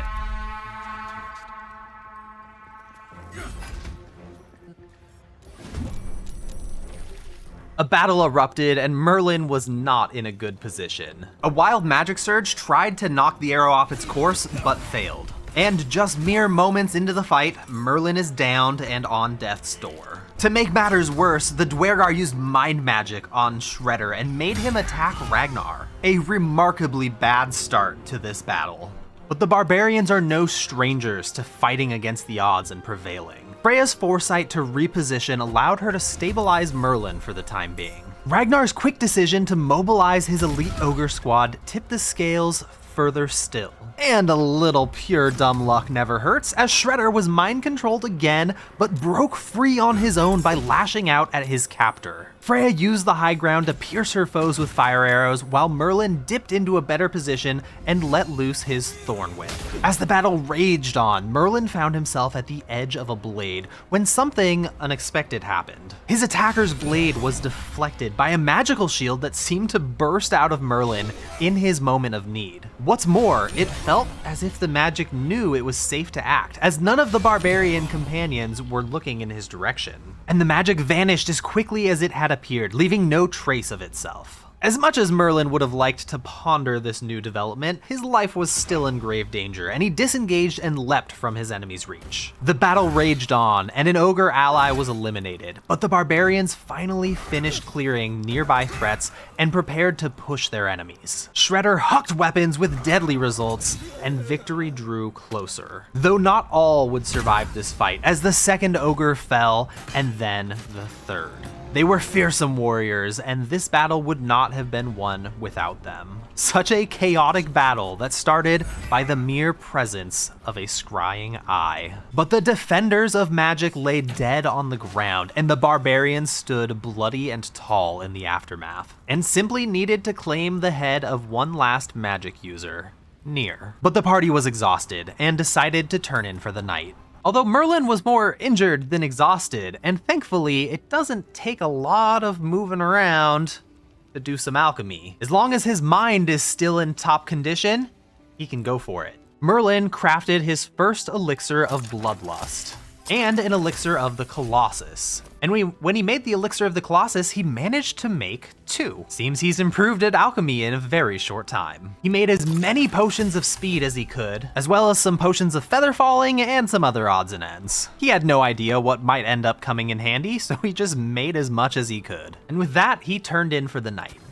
If the party is to claim their reward, they need to get Nere's head, and a massive cave-in is blocking their path, and this cave-in will not be easy to clear. Shredder gave it his best effort, swinging as hard as he could with his foe breaker, but he just could not make a dent in this thing. Unsure of how to proceed, Freya suggested they split up and search for the Great Forge in hopes that they could craft a weapon strong enough to break through the rocks. Freya went with Merlin, and they found the Great Forge almost immediately. It's literally impossible to miss. Freya and Merlin made their way down to the Great Forge, and to operate it, they're going to need a mold as well as a type of material, some mithril ore. It was almost too good to be true that there was some mithril ore within clear line of sight of the Great Forge. What a stroke of luck that is. Shredder and Ragnar, on the other hand, did not find the Great Forge, but instead found a fight with some animated armor.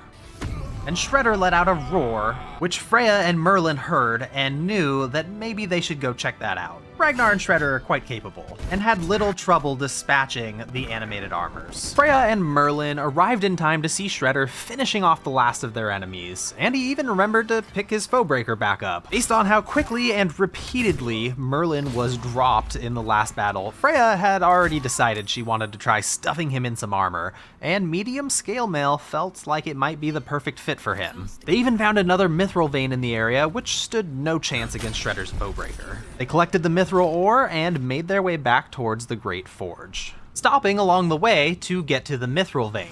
And that's when a bunch of magma mephits burst out of the lava and attacked them.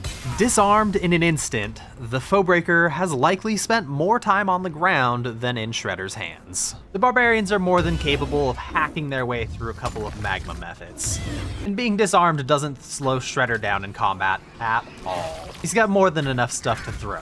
And one by one, they hacked down all the magma mephits in the area. Merlin even managed to do his part and take one down, while Shredder turned his enemies against each other, throwing them and pounding them with his fists. The party took a short rest after that to heal up, and Shredder smashed the mithril vein open with just his bare hands to claim their second piece of mithril ore. You never know where you might find a useful alchemy ingredient, as these magma mephits had heart-shaped rocks that can be used to craft oil of combustion. Merlin can't wait to give it a try when they're back at camp. Shredder scooped up all the weapons he'd thrown during the fight, and they headed to the forge. While the barbarians headed down to examine the Great Forge, Merlin was a bit exhausted from climbing these stairs up and down a couple times. so he took a seat. Freya inserted the scale mail mold, while Shredder inserted the mithril. Then they pulled the lever to drop the forge hammer. Only this caused the entire platform to drop. They'll need to add some heat if they're going to be able to forge some armor. And for that, they'll need to use the lava valve. Merlin, seeing that the barbarians were very separated from himself, decided to duck out of sight and cast a couple of spells. He cast Mage Armor, Long Strider, False Life as a 3rd level spell, doubling his hit points, and he applied Magic Weapon to his bow, which will help his arrows strike true. He has no idea how he's going to get back down there, but as long as all they're doing is forging a weapon, it should be alright. And that's when they learned this forge is under the protection of Grim. Freya reacted quickly, firing her bow, but her arrows were practically bouncing off of this thing, barely dealing any damage. Shredder roared and attacked it, but it blasted him away. The party faced a construct nearly impervious to ranged attacks, and exceptionally dangerous to any who dared strike it in close combat. Not a problem for Shredder though, who hucked his Foebreaker at Grim, dealing 22 damage. A fine hit, and his weapon narrowly avoided falling into the molten hot lava. Now of course Merlin heard and saw the scene that was unfolding below him, and his frail body likely wouldn't survive a direct hit from a creature like Grim, assuming he even survived the jump down. But he has another option, Phantasmal Force, a sneaky illusion spell that should go unnoticed as it amplifies his allies' hits against Grim. The construct had slept for so long that its first action was simply to fully awaken and prepare for battle, a delay that Ragnar was grateful for as he stood beneath the behemoth. But down in this lava-filled pit, there will be no escaping this foe. Their only choice is to fight. But Ragnar's weapon wasn't any more suited for this battle than Freya's arrows were. Though what choice did they have? With all this lava, mobility was limited, so Freya continued with ranged attacks, jumping to the center to get a better shot. The only significant damage source was Shredder, as he reached in his bag and threw whatever his hand could wrap around first. Phantasmal Force is the perfect spell to go unnoticed in this fight, as the damage type changes to match whatever the last hit was. More and more damage poured in from Shredder and his arsenal. And while Merlin hoped to stay out of this fight, he knew that he'd need to use each moment wisely and decided to drink a potion of feather falling just in case. He also crouched down to try and stay unnoticed. As if the situation wasn't dire enough, Grim let out a roar as he powered himself up even more, and this roar attracted 6 nearby magma methods to the fight. Grim's first turn might have been to simply wake himself up, but he is ready to fight now, and slammed the ground so hard it knocked Freya off her feet. Since Ragnar's blade didn't do much damage, he instead threw the Foebreaker back to Shredder. And with all his might, Shredder propelled the Foebreaker at Grim, dealing 30 damage and knocking him prone. But his mighty weapon landed in the lava and began to sink and melt. Not that Shredder cared, he just tossed the next thing he could get his hands on to deal even more damage. Merlin joined the fight for real with his bow, letting an arrow loose at a magma mephit. And for whatever reason, the magma mephits seemed singularly focused on Ragnar, with each one heating the metal of his weapon, but Ragnar refused to drop his blade at a time like this, letting it sear the flesh on his hands, and using it to cleave his foes and hack one of them to pieces. Between Freya, Ragnar, and Merlin, the magma mephits were being dealt with, and Grim kept his focus on Shredder, who was keeping his distance to avoid another shockwave that might push him into the lava. Still though, seeing Ragnar surrounded, Merlin felt he had no choice but to leap down and help. He landed an arrow on a magma mephit, but just barely failed to take it out, which allowed it to burn Ragnar's hands even further. But Merlin's attack was not wasted, as the next attack on Ragnar triggered his force conduit to explode, dealing the final point of damage required to finish off the wounded creature. Meanwhile, Grim moved forward and slammed Shredder, knocking him flat before stomping the ground with a quake that would have finished him off if not for his relentless endurance as a half-orc. In addition, that single quake wiped out all of Merlin's temporary health from false life. The party is on the brink of devastation. With 1 hit point remaining, Shredder punched Grim for 22 damage, and Grim readied his shockwave.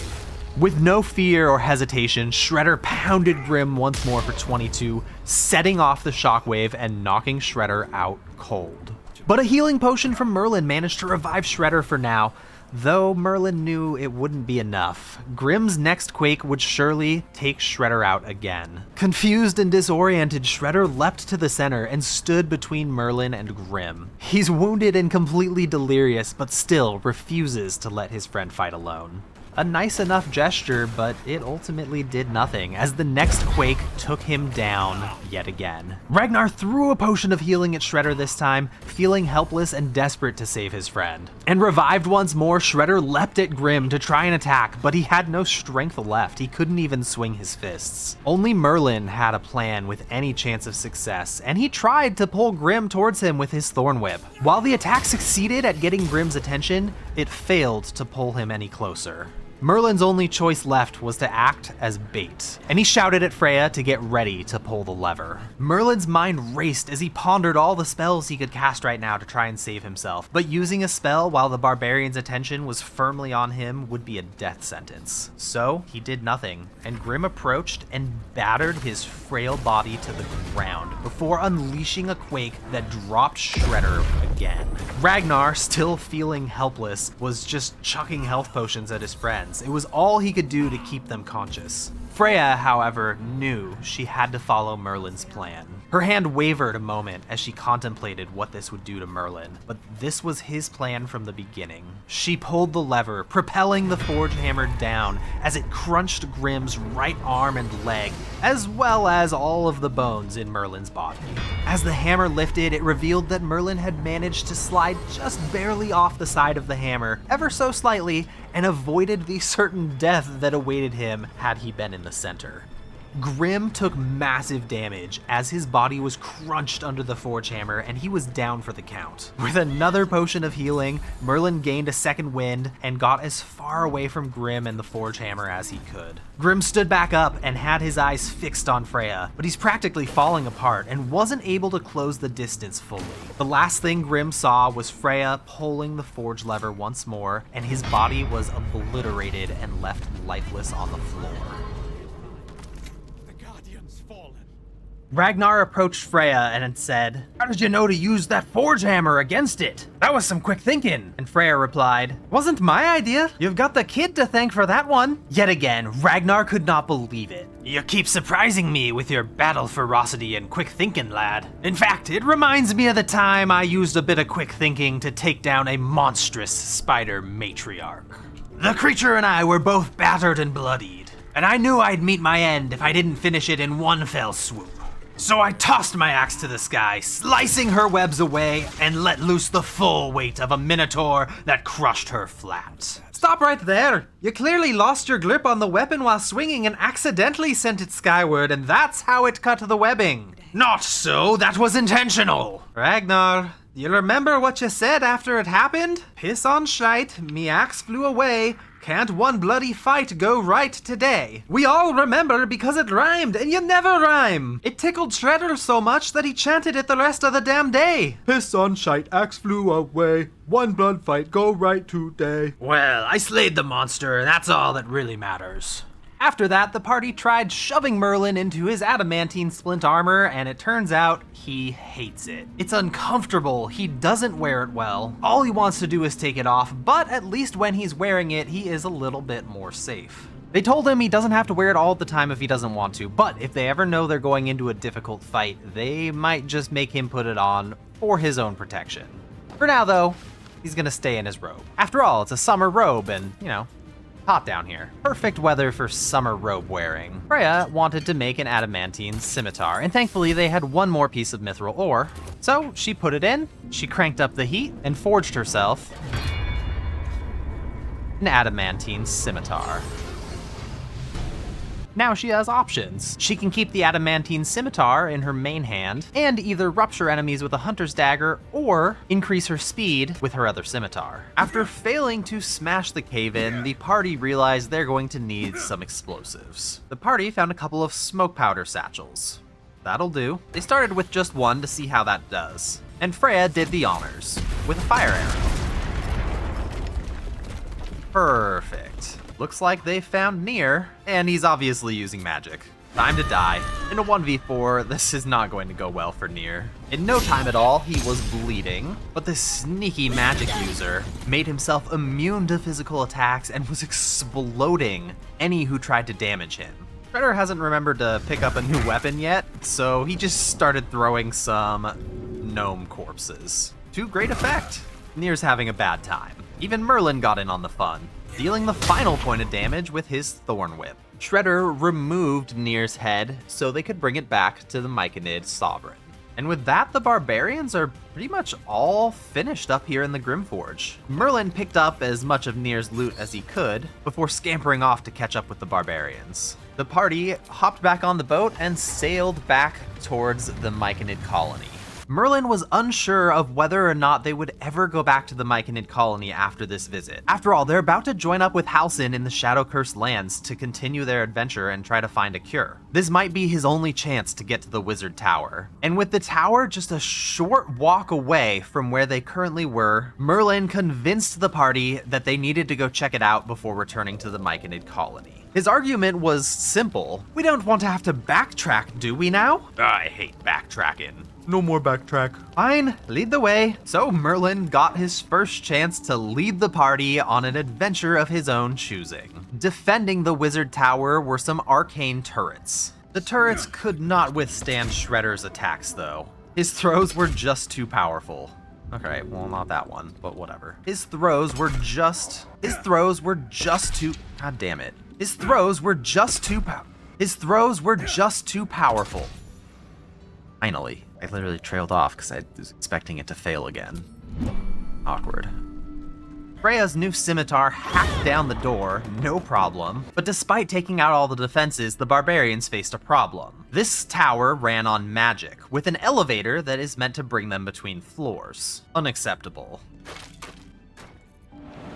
Hey, there we go. Shredder has climbed up one floor of the tower. Using crates. There's no way I'm gonna get my camera to let me actually target the top. Wait, no way. I can do it. I can jump up. Okay. Okay, what do I do? There's no way Shredder wins that by himself. That's too many. Ragnar and Shredder might be able to do it by themselves. Okay. We got two characters. While Ragnar and Shredder were exploring the top of the tower by using some very advanced, sophisticated tactics such as stacking lots of crates and jumping up, Merlin and Freya, who did not have the strength to make the jump, decided to work their way down instead. And in this way, they can explore the entire tower and get away from all of this magic as quickly as possible. Merlin found the room that he was looking for, collecting all of the supplies that he'll need for Umeluum to brew his potion. Having gathered what they needed, Freya and Merlin started working their way back up the tower, with Freya making the jumps no problem. But Merlin could barely make the first jump and is not able to make the next one. He's a wizard though. He can solve this problem. And with the doors closed safely in this room, he cast Long Strider, Mage Armor, False Life, and finally, Enhanced Leap, before catching up with Freya. Then the two of them tried to see if they could rejoin Ragnar and Shredder. Freya made the jump, and despite the terrible consequences that awaited him should he fail, Merlin's Enhanced Leap was still active, so he had no trouble making this jump, impressing the barbarians. Before Freya had a chance to mention that they got what they came here for, Ragnar jumped to the top floor, followed shortly by Shredder. One of the animated armor tried to talk to Ragnar. Conversation was nonsensical, he couldn't follow it. And Shredder didn't attempt to talk at all, immediately throwing an animated armor off the top floor, before rushing at another one and throwing it off as well. He obliterated the two of them so fast, they were dead before Ragnar could even tell the animated armor that he's not interested in riddles.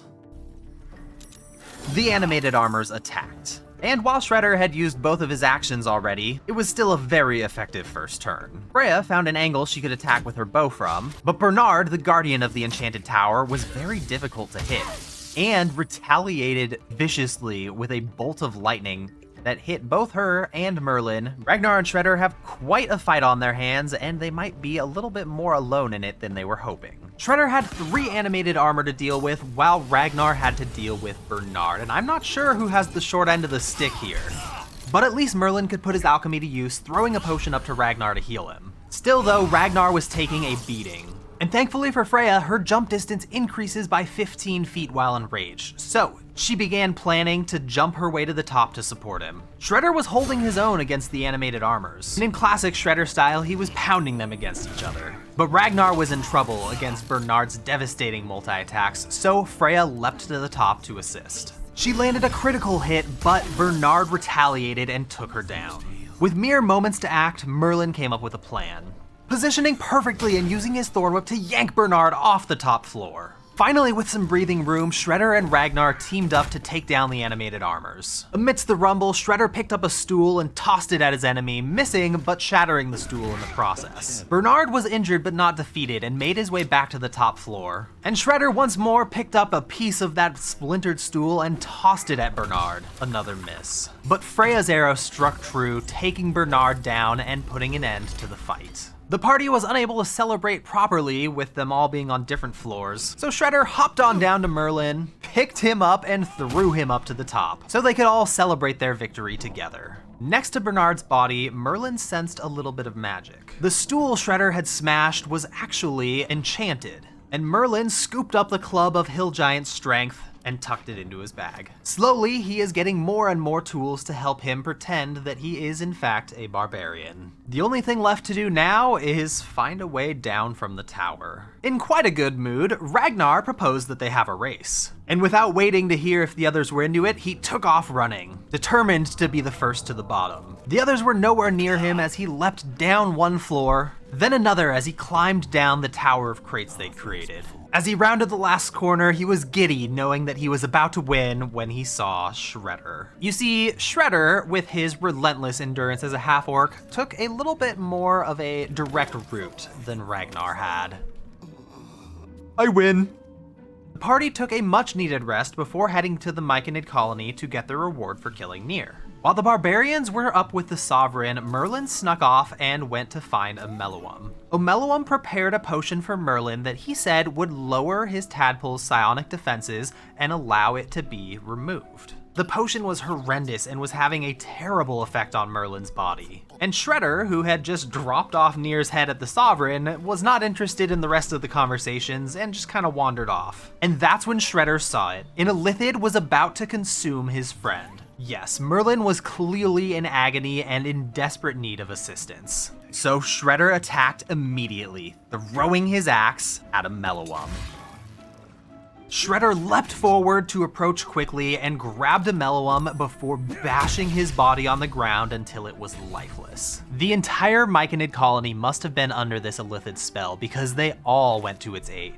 As quick as he could, Merlin frisked Omeluum's body, trying to see if he could find the potion, find the cure, but there was nothing on him that would help. And there's no time to stay longer, they had to flee. The entire party took off running and just barely managed to escape, never again to be welcome within the myconid colony. There's nothing left in the Underdark for them, and their only choice was to move on. So they headed down to the boat and they proceeded to the Grimforge, where the passageway to the shadow-cursed lands was waiting for them. From all of these trials, the party had grown stronger. Shredder is now completely immune to charm and frighten effects while he's frenzied. Ragnar became even more adept at fighting alongside Freya, adding more damage to his attacks against bleeding or poisoned foes. And when Freya makes an enemy bleed, they are now maimed, making it so they have 0 movement speed. Merlin's improvement was different, as the magic within him is becoming more versatile, allowing him to cast spells from a further distance and making his spells last longer. There remained only one thing standing between the party and the shadow-cursed lands: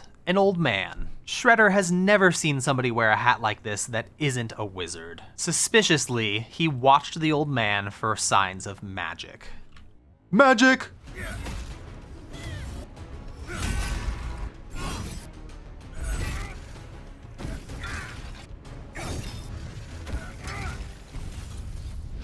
No more magic. Powerful enemies surely await the party in the Shadow-Cursed lands. Merlin's not sure if he'll be able to survive the Shadow-Cursed lands without magic, but he is 100% certain that if the barbarians catch him casting even one spell, that will be the end of his story. Halsin has told the barbarians and Merlin that in the Shadow-Cursed lands there is a tower called Moonrise Towers where they can learn about the tadpoles in their brains and hopefully find some way to fix it. But there's only one problem. Something's wrong. The Shadow-Cursed lands have the Shadow Curse, which damages you if you don't have a light source.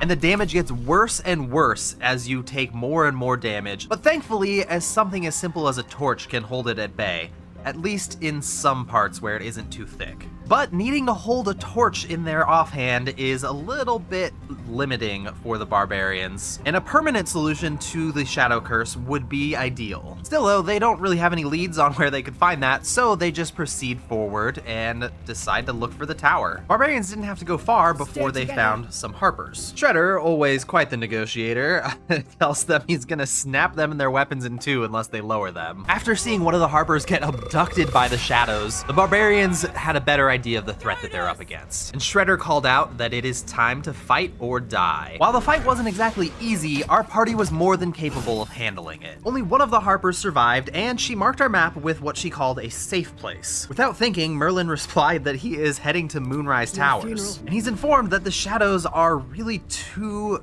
thick for them to be able to make it all the way to Moonrise. So it does seem like it is in their best interest to go to the marked location on their map to find protection from the Shadow Curse. Upon arriving at Last Light Inn, the Druid Jaheira entangles Shredder in vines and questions him, but Shredder plays it cool. He likes and trusts Druids, even when they're a little bit aggressive. Besides, for somebody as tough as Shredder, the vines felt more like a cozy hug than an actual threat. The barbarians make it clear that their goal is to reach Moonrise Towers and seek a cure for their Mind Flayer parasites, and thanks to the Tiefling Mole vouching for them, the party is allowed refuge at Last Light Inn. The party welcomed a safe place to rest, and Merlin finally took the opportunity to spread out some of his potions to the barbarians, giving elixirs of bloodlust over to Shredder, elixir of the Colossus over to Ragnar. Hey, you calling me small? No, that's not what I intended. And providing Freya with some poisons in case she needed to try to maim people from a distance. Then the party enjoyed a good night's rest to get ready for some adventuring. The next day, while Shredder and Ragnar were just enjoying a little bit of time by the fire, Freya was going to try and see if she could find any valuable equipment. And Merlin took the opportunity to creep off and find an isolated place to magically buff himself up for the day. There were a great many upgrades that the party was able to make while in the camp. Freya acquired some better armor, as well as a lot more special arrows she can fire. Shredder was just given some more stuff that he can throw, as well as some cloth armor that was worn by a monk that was said to be very powerful, and whether it was placebo or something else, Shredder felt very powerful while wearing it. Shredder strong. Jaheira directed the party to speak with Isabel, because Isabel can grant them protection against the Shadow Curse. This is where the barbarians started to feel a little uncomfortable. This might be some form of druidic magic, but they're entering some uncharted territory. Still though, if Jaheira vouches for Isabel, the barbarians will certainly give her a chance. But everything about their encounter felt magical, not sinister, though it had the barbarians thoroughly on edge. And then Isabel cast her protection spell. This went a little too far. Moon made it or not, somebody had just cast a spell on the barbarians, and they were very uncomfortable. While they were trying to decide whether they should attack on the spot and strike Isabel down, something happened that was unexpected. Horrifying winged beasts attacked Last Light Inn. Merlin noticed that the mood shifted when the winged beasts came into play. The barbarians were furious. The barbarians were hacking, ripping, slashing, tearing, their opponents falling one after another. Merlin had seen them fight with ferocity before, but never quite like this. When the battle came to an end, the barbarians regrouped around the dead corpse of one of the winged horror. It was just like that day. We'll slit his throat and rip his heart out. And while Shredder didn't say anything, the others knew he felt the same way. Whether the barbarians had forgotten about Isabel's magic usage entirely or accepted her as she had helped them against the winged horrors It didn't seem to matter, and Merlin had no idea which was true, because the barbarians set off at full speed, making their way towards Moonrise Towers. The party was informed of an ambush set for some of the cultists, and with all the rage inside them right now, they were happy to assist. The party disassembled the cultist envoy with an unsettling combination of savagery and efficiency. Their enemies stood no chance against them. And with the cultists dead, the barbarians claimed their prize, a moon lantern whose light could cut through even the thickest of the shadow curse. With full protection against the shadow curse, the party headed to Moonrise Towers. When they arrived at Moonrise Towers, Freya told the others that she was going to scout the tower by herself and find out what they're up against. Ragnar protested, telling her it wasn't safe and what if something goes wrong. After a fair bit of bickering, Freya agreed to at least take Merlin with her so there was somebody watching her back. And in the meantime, Ragnar and Shredder were expected to get the lay of the land and explore so they could be as prepared as possible and ready to defeat their enemies. So Freya and Merlin started working their way towards Moonrise Towers, while Shredder and Ragnar went to explore. As expected, the tadpole in their heads granted them free access to the tower, and they were told to seek out somebody named Zarel. It was clear to Freya that just storming the tower would not be the best decision. In addition to having scrying eyes that are going to call reinforcements, there's a small army here with even more hidden away deeper inside. Merlin was able to pick up a few things from the merchants in the tower, like a marksmanship hat and a ring that would increase his accuracy, as well as another that prevents him from being paralyzed or restrained. More importantly, Merlin found a way to put his Club of Hill Giant Strength to use. By equipping it, he increased his strength significantly, and with the Titan String Bow, he could increase the amount of damage he deals with range attacks by a whole new order of magnitude. If he can't cast spells, he might as well be as powerful as possible with his bow. Freya spoke to Disciple Zarel, and under the guise of being a true soul, Freya was given a task to go and assist somebody called Balthazar, who is seeking an important relic that Ketheric needs. Freya was sent to acquire a moon lantern from Balthazar's quarters, and was told not to snoop around because the last person that did lost their head. Still though, Freya couldn't resist. There was something about Balthazar's quarters that filled her with dread, and she needed answers. Her snooping around unfortunately caused poison to be released from the floor, and she and Merlin took off to the door, managing to escape with only a minor amount of poisoning going into Merlin. He decided to stand at a safe distance because Freya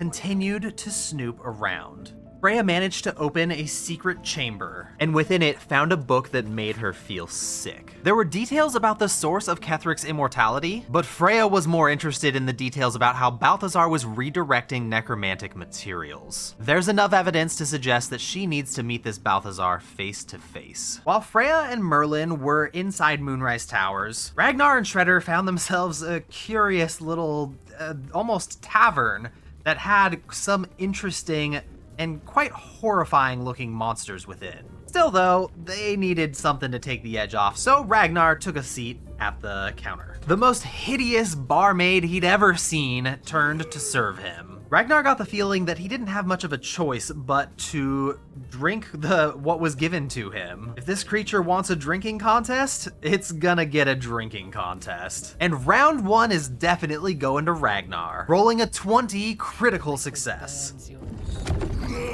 Tell me a story.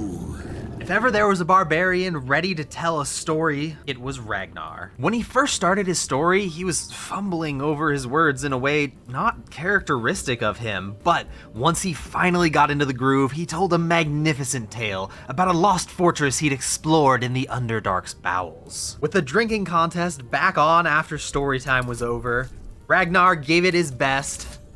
But this hideous monster was really making him nervous. He almost fumbled his drink. Thankfully, he caught it at the last second before spilling even a single drop, and downed all of it in one quick swig.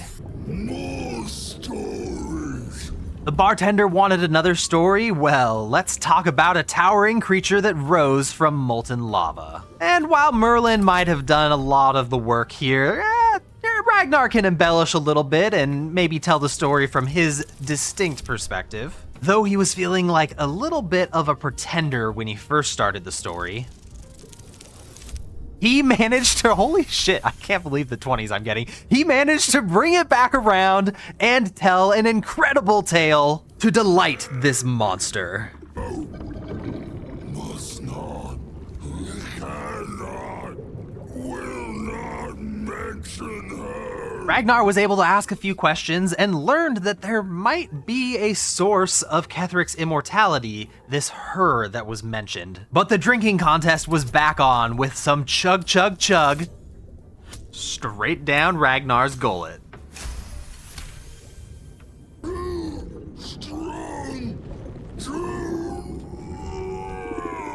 And that is how you win a drinking contest. Let's be honest, Ragnar's opponent never stood a chance. And Ragnar learned some important information. Essentially the same thing that Freya had managed to learn, but at least the party's all gonna be on the same page right away. When the party regrouped, they shared what they'd learned with each other, and essentially they had learned the same thing. No matter how you look at it, they are going to the Ketheric family mausoleum. And while they might be doing it to eliminate Ketheric Thorm's immortality, Freya knew that the necromancer that killed her tribe and partner might be this Balthazar, and she yearned for a chance to meet him and confirm her suspicion.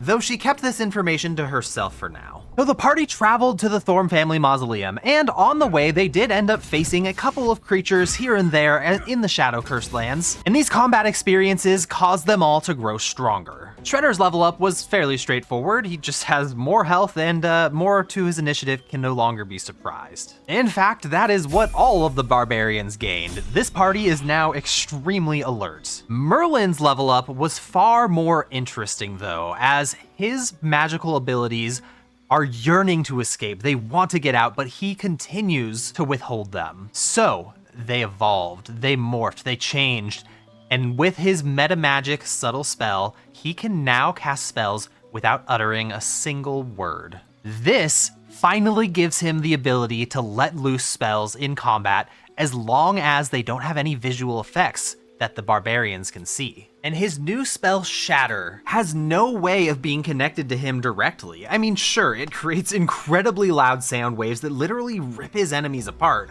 but this only serves to draw the barbarians' attention towards the targets of Merlin's spell rather than to Merlin himself. The party descended into the Thorm family mausoleum and ended up in the Gauntlet of Shar. As the party searched deeper within the Temple of Shar, they found 3 undead, reconstituted duelists. These undead abominations seem to think that they were going to ally with the barbarians, but that is not going to happen, even with the presence of a greater threat in the area. The barbarians are furious at the sight of these. And while Merlin doesn't know why, it's not like it matters at this moment. His only option is to support his friends. So despite not understanding why they were trying to kill the reconstituted marksman, he opened fire and supported his friends. His new bow doing 16 damage with a fantastic hit. The fury the barbarians killed the undead with did not seem to extend to the justiciars. They're just another enemy, and the barbarians all seem to be mentally and emotionally absent from the rest of the fight.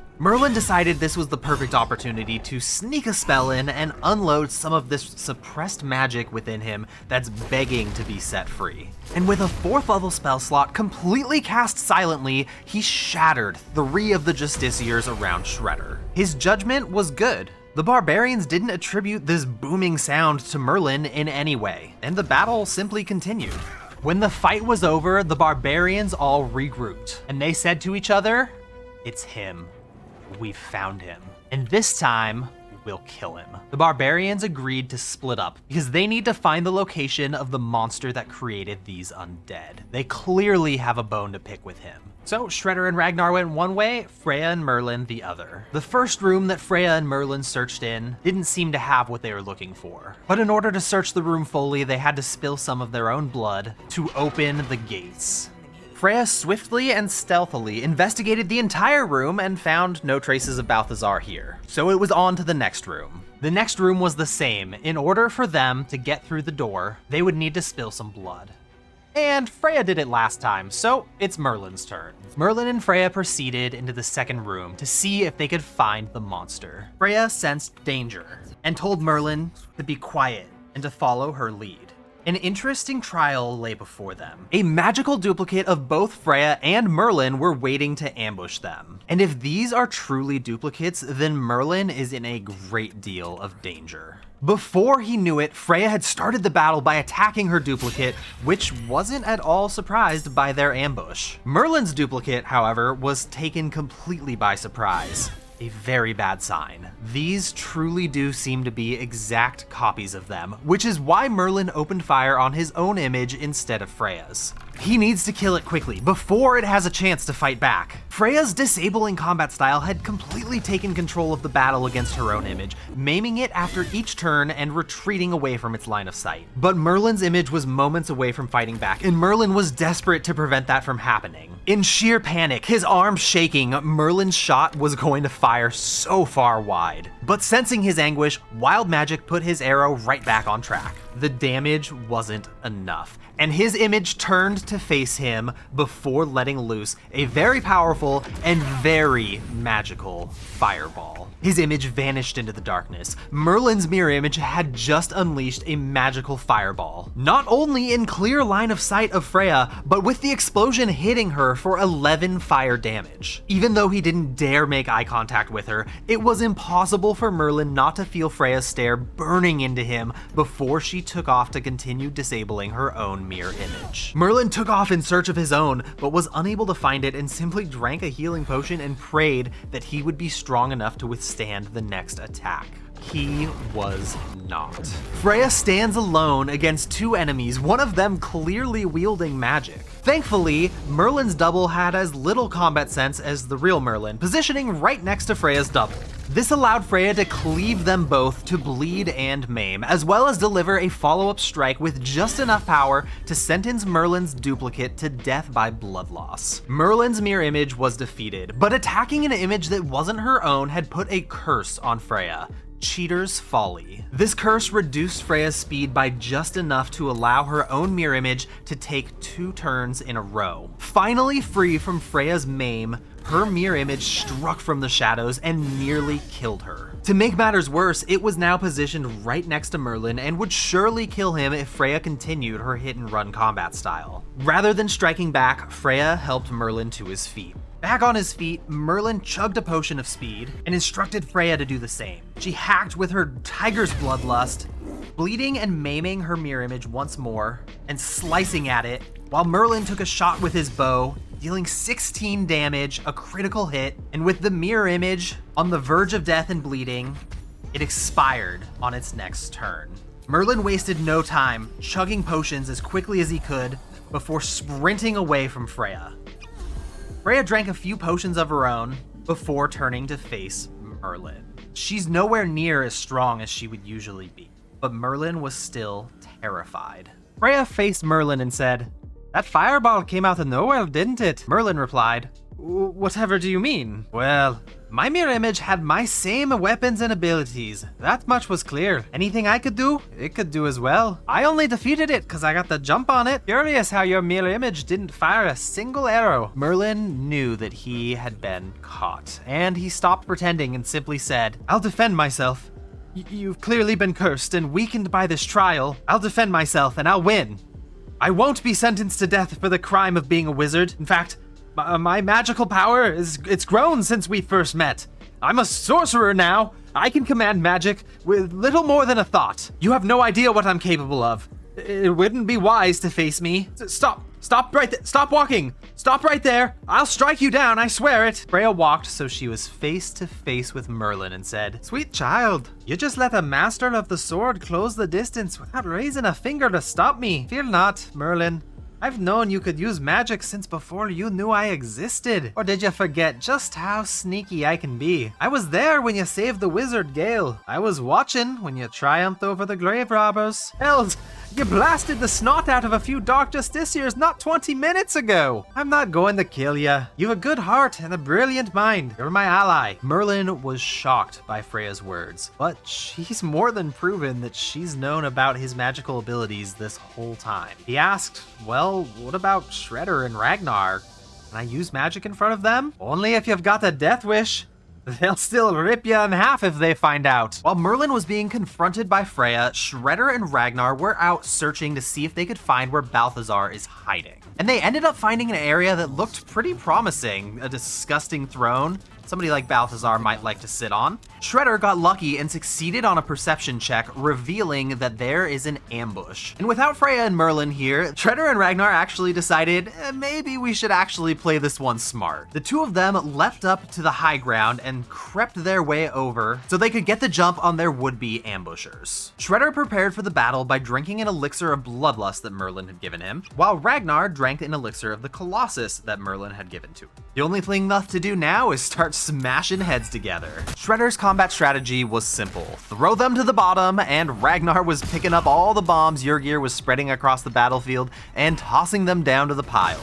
The two barbarians had a wonderful time and ultimately finished their foes off. For just a brief moment, they'd forgotten why they were here, and it was a nice break.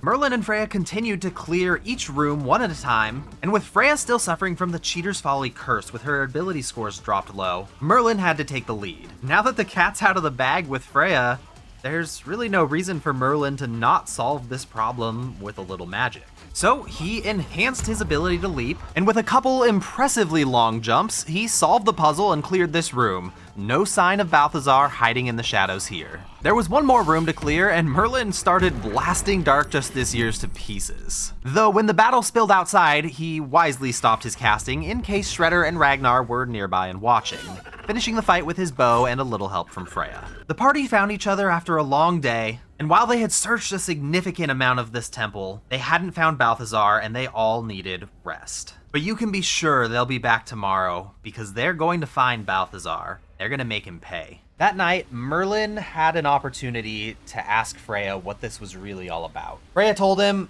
"You wouldn't understand. It's something the three of us have to figure out on our own." But Merlin said, "Just trust me a little. Just let me in. Let me know what this is about so I can help." She sighed and she told him the story about her village. The three barbarians had grown up in a peaceful village. They traded with a nearby grove of druids. They hunted, drank, and partied and just generally had good lives. Freya was engaged to be married to Rowan, the son of the tribe's chief. He was a good man and an incredible leader, but everything changed when Balthazar attacked. Freya, Shredder, and Ragnar were out hunting when they saw a dark cloud descend upon their village in the distance. Only it wasn't a cloud, but instead a swarm of winged horrors that carried off their friends and family. As the three barbarians rushed back to their village, all they could hear was the screaming of their loved ones being carried away. One by one, they saw each member of their tribe get dropped from a height they couldn't hope to survive. They landed at the feet of a hooded man who started using magic to reanimate their lifeless corpses. When Freya ran up to confront him, he simply left behind a small army of zombified barbarians and commanded his winged horrors to pick up the rest. The man made his escape while Freya, Shredder, and Ragnar cut down their tribesmen, friends, and family. They had no choice. It wasn't them anymore, just zombified husks. The corpses left behind were many, but Rowan was nowhere to be found. Freya hadn't been able to give him a proper burial. She wants nothing more than to hack that hooded man's body to pieces, and it seems that fate might give her this one chance. There's a high likelihood that Balthazar is the necromancer that killed her village. This is what caused the barbarians to start hating magic. And in their travels, they've seen many more atrocities committed by evil creatures wielding powerful spells. Though when they see magic used, they assume the worst from the start. The only reason Merlin isn't dead is that when Freya observed him in secret, she saw two things. First, she could tell that Merlin wasn't evil. She sensed no malice when he killed the grave robbers. He merely defended himself and others by taking out a threat. And second, Freya could put him down in a heartbeat if it came to that. Merlin has gotten more powerful since then, but Freya now knows that she needs his power just as much as he needs the three of them. Like it or not, they're in this together. Merlin thanked Freya for telling him, and then he mentioned that he can help. He has sensed a great and terrible force from the moment they entered Shar's temple. Now that she knows about his magic, there's no reason for him to hide what he knows. He can lead her directly to Balthazar's approximate location. Freya turned to face him, gripped her swords tightly, and told Merlin that he would be leading the way first thing in the morning. In the morning, after Shredder and Ragnar had already left camp, Freya was waiting for Merlin. She seemed a little nervous, but she turned to him and asked him for an edge in the coming fight. Merlin understood exactly what she meant as he cast Longstrider on her, as well as protection from evil and good. Hopefully enough to give her the edge she's hoping for. She must be pretty desperate if she's willing to just let Merlin cast magic on her. And there was one more thing that Merlin had to do for this fight. The barbarians don't have time to worry about him and make sure he's okay. So they shoved him into his adamantine scale mail. He might be more protected in this armor, but it also completely prevents him from casting any spells. Freya had already told Ragnar and Shredder that Merlin had an idea of where Balthazar might be hiding, and since it was coming from Freya, they accepted it without a single question. All three of the barbarians were bristling with nervous energy, because the day of their vengeance has finally come. Freya drank an elixir of viciousness to increase her chance to land critical hits. Shredder used an elixir of the Colossus to grow in size. And Ragnar has always been a little bit slow to react. He's a little bit slow to get into combat, but today he is vigilant. Normally, Shredder would take the lead and move in first, but both he and Ragnar knew that today is Freya's day of revenge. They are going to assist her, but she's the one who gets to confront Balthazar directly. A minor nuisance tried to stop them, but the barbarians cut them down swiftly and without mercy. Nothing will slow them or dissuade their attack. Or so they thought. But when the door opened, a flesh golem stood tall behind it. It wasn't the golem's size that caused Freya to pause. It was its familiarity. There wasn't any single detail that made it clear, but Freya could see the truth nonetheless. This flesh golem was, at least in part, Rowan, her beloved. Freya asked Balthazar, "What have you done? What have you done to Rowan?" as she gestured at the flesh golem. "I remember you," Balthazar replied. "I'm surprised you can tell it's him. After all, I've improved him. I've improved all of them." And he explained how he'd taken the corpses of her tribe and bound them together into one mighty creature. Bound together, each consciousness was twisted and manipulated into fighting for survival until only the strongest remained. Rowan had the strongest will in her tribe, and as a result, it was his fractured consciousness that controls this flesh golem. Devastated, Freya simply asked, "Why?" There's always room for improvement when it comes to the flesh. My creations are more than a sum of their parts. That's right, Balthazar bound her tribe together into one horrifying monster, and he dares to call it an improvement. Freya would hear no more. She attacked. Balthazar wasted no time, blasting Freya with poison and Misty stepping away. And when Freya entered her rage, she actually managed to maim herself, which at first didn't really seem to make any narrative sense. You might even think it's a bug. But no, it actually makes total sense, because despite her fury, the state she found Rowan in is causing her to pause. She cannot bring herself to put him down, even in this state. And because of this, she felt frozen in place. Shredder was first to see her hesitation and rushed forward to her aid, with Ragnar not far behind. With Freya unable to move, she'd need to survive the attacks of 3 ghouls, and this is where Merlin's protection spell managed to give her the edge she needed to avoid their strikes. Flesh Rowan moved forward, but didn't attack Freya, which added to her hesitation. But when Balthazar conjured a horrific poison cloud onto her allies, Freya knew she needed to focus up as she struck at the ghouls around her, maiming each of them so that she could make her escape. With the ghouls locked down, Shredder moved out of the poison cloud and hucked a spear at Balthazar, knocking him on his ass and breaking concentration of his poison spell to clear the air. Freya rushed him, while Ragnar and Shredder moved to intercept Flesh Rowan so that Freya could focus solely on Balthazar. Merlin wanted to do something to help, and he opened fire on Balthazar, but in return, he blasted Ray of Sickness at Merlin, and his Tides of Chaos activated, but it did not stop. Holy shit, he got fucking railed.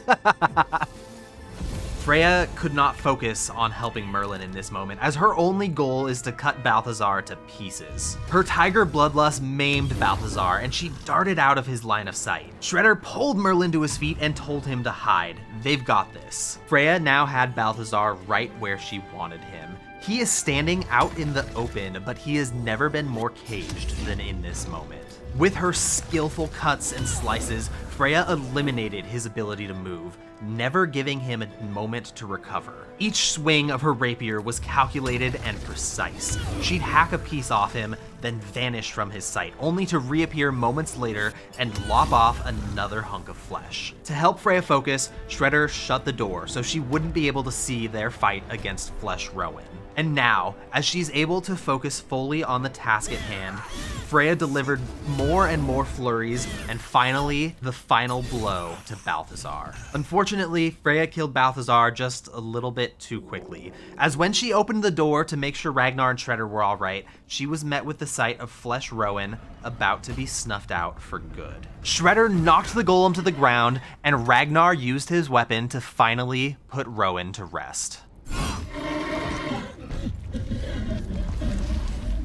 Freya walked towards him. This isn't how she wanted her final moments with Rowan to be. None of this felt right. It hardly felt real, but it was. Rowan may have died long before this moment, but Freya had always held on to a small hope that he'd somehow survived. That hope was extinguished today. On Balthazar's corpse, Merlin found 3 scrolls of Speak with Dead, and he told Freya, maybe there is a way you can say goodbye to Rowan. Ordinarily, Freya would never attempt to use a magical scroll, but in this instance, she felt desperate. With Shredder and Ragnar watching from a distance, Freya cast a spell using a scroll to try and speak with the dead. The corpse has nothing to say. Magic couldn't grant Freya even one last goodbye with her beloved. There wasn't enough of his consciousness left. She shouldn't have gotten her hopes up. Magic has never brought them good fortune before. Why would it start now? Slaying Balthazar should have brought Freya some peace of mind, but instead, she was filled with more sorrow and rage than ever. And Merlin couldn't help but feel terrible for his suggestion, and with no magical way to improve the situation, he instead tried to think what the barbarians might do in this moment. And when the idea came to him, he said, let's go slaughter the cultists at Moonrise Towers. Now he's speaking their language. With grunts of approval, the party started their journey to Moonrise Towers immediately. The cultists stood no chance.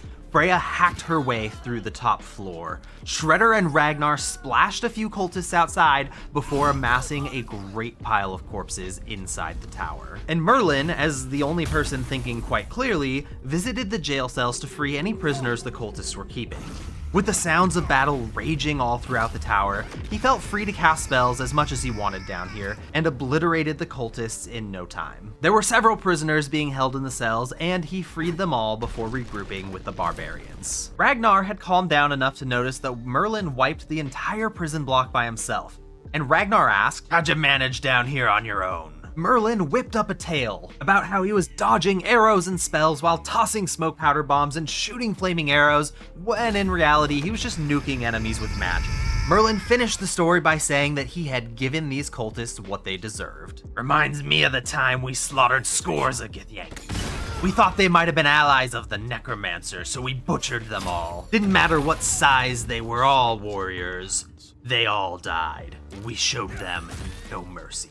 Merlin looked expectantly at Freya, waiting for her to chime in and correct Ragnar's story, but there was no correction. He told it perfectly. They had slaughtered every man, woman, and child in that creche. Slaughtering the cultists had increased the party's strength even further. Ragnar became more effective at killing mages, gaining advantage on saving throws against them if they're in melee range, and he can use his reaction to attack against the caster. Merlin gained the ability to explode corpses, something that would be very difficult to pin to him by any of the barbarians. He also gained the ability to teleport, and his overall abilities improved.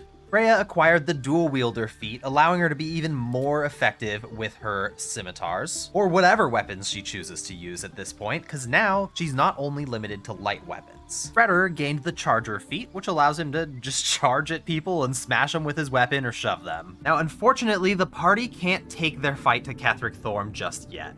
With Moonrise Towers devoid of life, the party would need to get rid of the source of Ketheric Thorm's immortality. This source is deep within the Sharan Temple, a shackled immortal being called the Night Song. Now, of course, the barbarians at first tried to put an end to the source of Ketheric's immortality with weapons, but it's clear that whatever magic here is completely beyond their ability to end. So, they had to make a choice. Do they free a clearly immortal magical being so they can face a greater evil? Do they do nothing? And don't get me wrong, they really gave it their best efforts. They were swinging and absolutely wailing on the Night Song, but there was simply no way to kill her. So they did what they had to do, and they freed the Night Song from her bonds.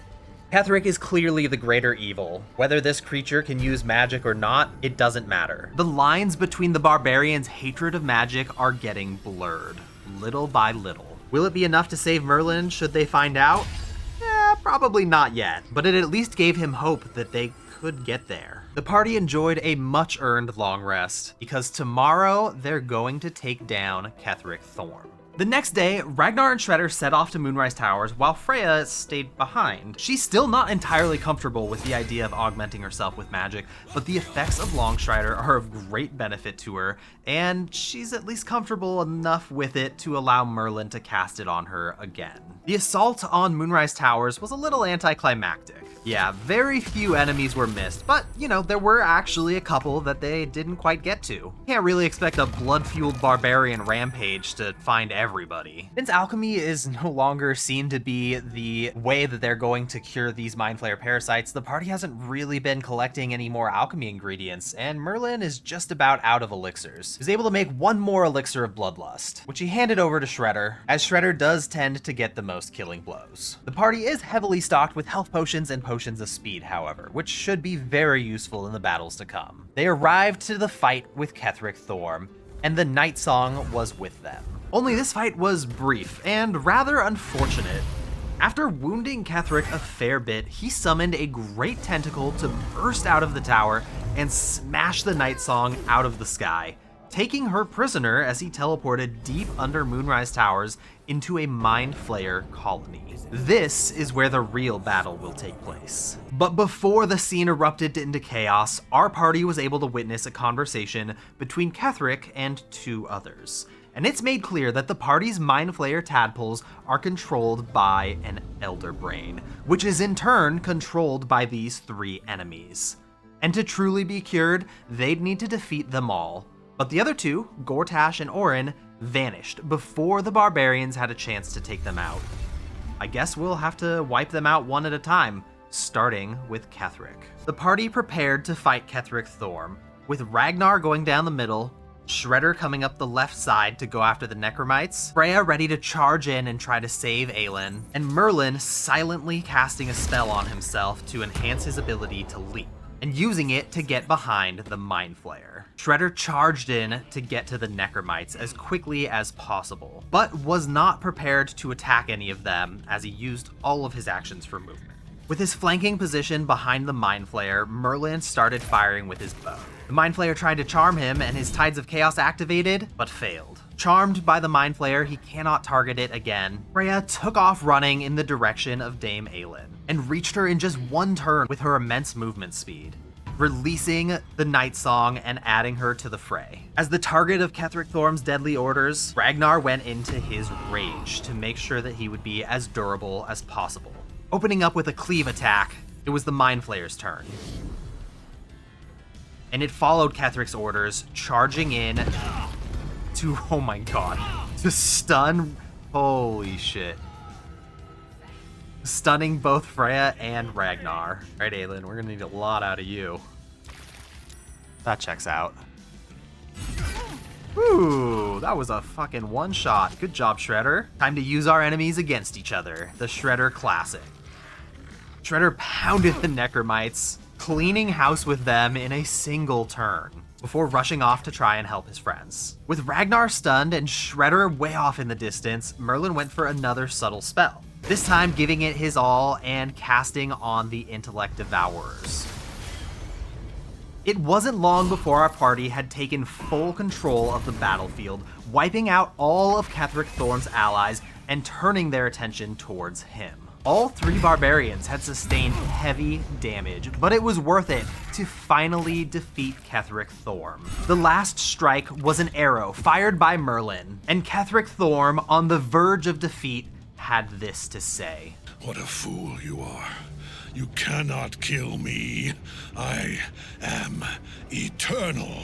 Ketheric offered up his life to Myrkul, Lord of Bones, and in doing so, Ketheric Thorm became an apostle of Myrkul. This battle is far from over, but our party is far too injured to face a 390 health Visage of the Dead God. Despite this, there's no choice to be made here other than win or die. Merlin landed a critical hit on the Apostle, only to be retaliated on by its deadly gaze. Freya charged to the front line to strike with her swords, only managing to deal 9 damage on a hit. The Apostle of Myrkul hit much harder with his scythe, putting the Night Song down and dealing 15 damage to Ragnar before unleashing its gaze onto Freya, freezing her in place with fear. Shredder tried throwing a javelin, dealing 8 damage, but receiving 13 from the Apostle's retaliation.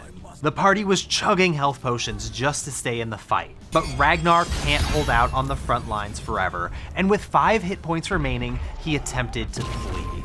Only there can be no escape, as Ragnar was cut down, and the Apostle exudes a deadly aura that prevents all healing around him, so the party cannot revive Ragnar at his current location. Shredder had a actually very clever fix for this problem, leaping to Ragnar and using him as a weapon against a necromite egg, smashing it and almost killing Ragnar in the process. But now safely out of range of the death aura, Freya could help Ragnar to his feet, and Merlin hucked potions at the both of them. The party was demonstrating incredible teamwork, but it really did not look like it was going to be enough. With Ragnar still heavily injured, Shredder and Freya took his spot on the front line and received massive damage from the Apostle's scythe. Freya pressed the attack, receiving more and more damage in the process. And finally, the Apostle of Myrkul swung his massive scythe and put down Freya and Shredder in the same swing, before turning his terrifying gaze onto Ragnar, freezing him in fear. Ragnar's friends are about to die unless he can find some way of killing the Apostle of Myrkul this turn. And that's when Ragnar had an idea. He loaded up all the orthonic hand bombs he'd gathered earlier into a backpack alongside any other smoke powder bombs he was carrying. And then with all his strength, he hucked the backpack behind Myrkul, where hopefully the explosion wouldn't hit his friends. With the last of his stamina failing, he threw an alchemist fire to detonate the explosives. It wasn't enough. The sounds of explosions were replaced with a deafening silence as Ragnar held his breath, powerlessly waiting for his friends to perish. When, all of a sudden, one final explosion cracked, and the Apostle of Myrkul met its end. From Ragnar's perspective, he simply heard a delayed explosion and saw Myrkul die. Merlin's subtle magic was able to save the day and shatter the Apostle of Myrkul's remaining hit points. Ragnar rushed to his friends to aid them, helping them both to their feet. And then Ragnar said, I don't understand.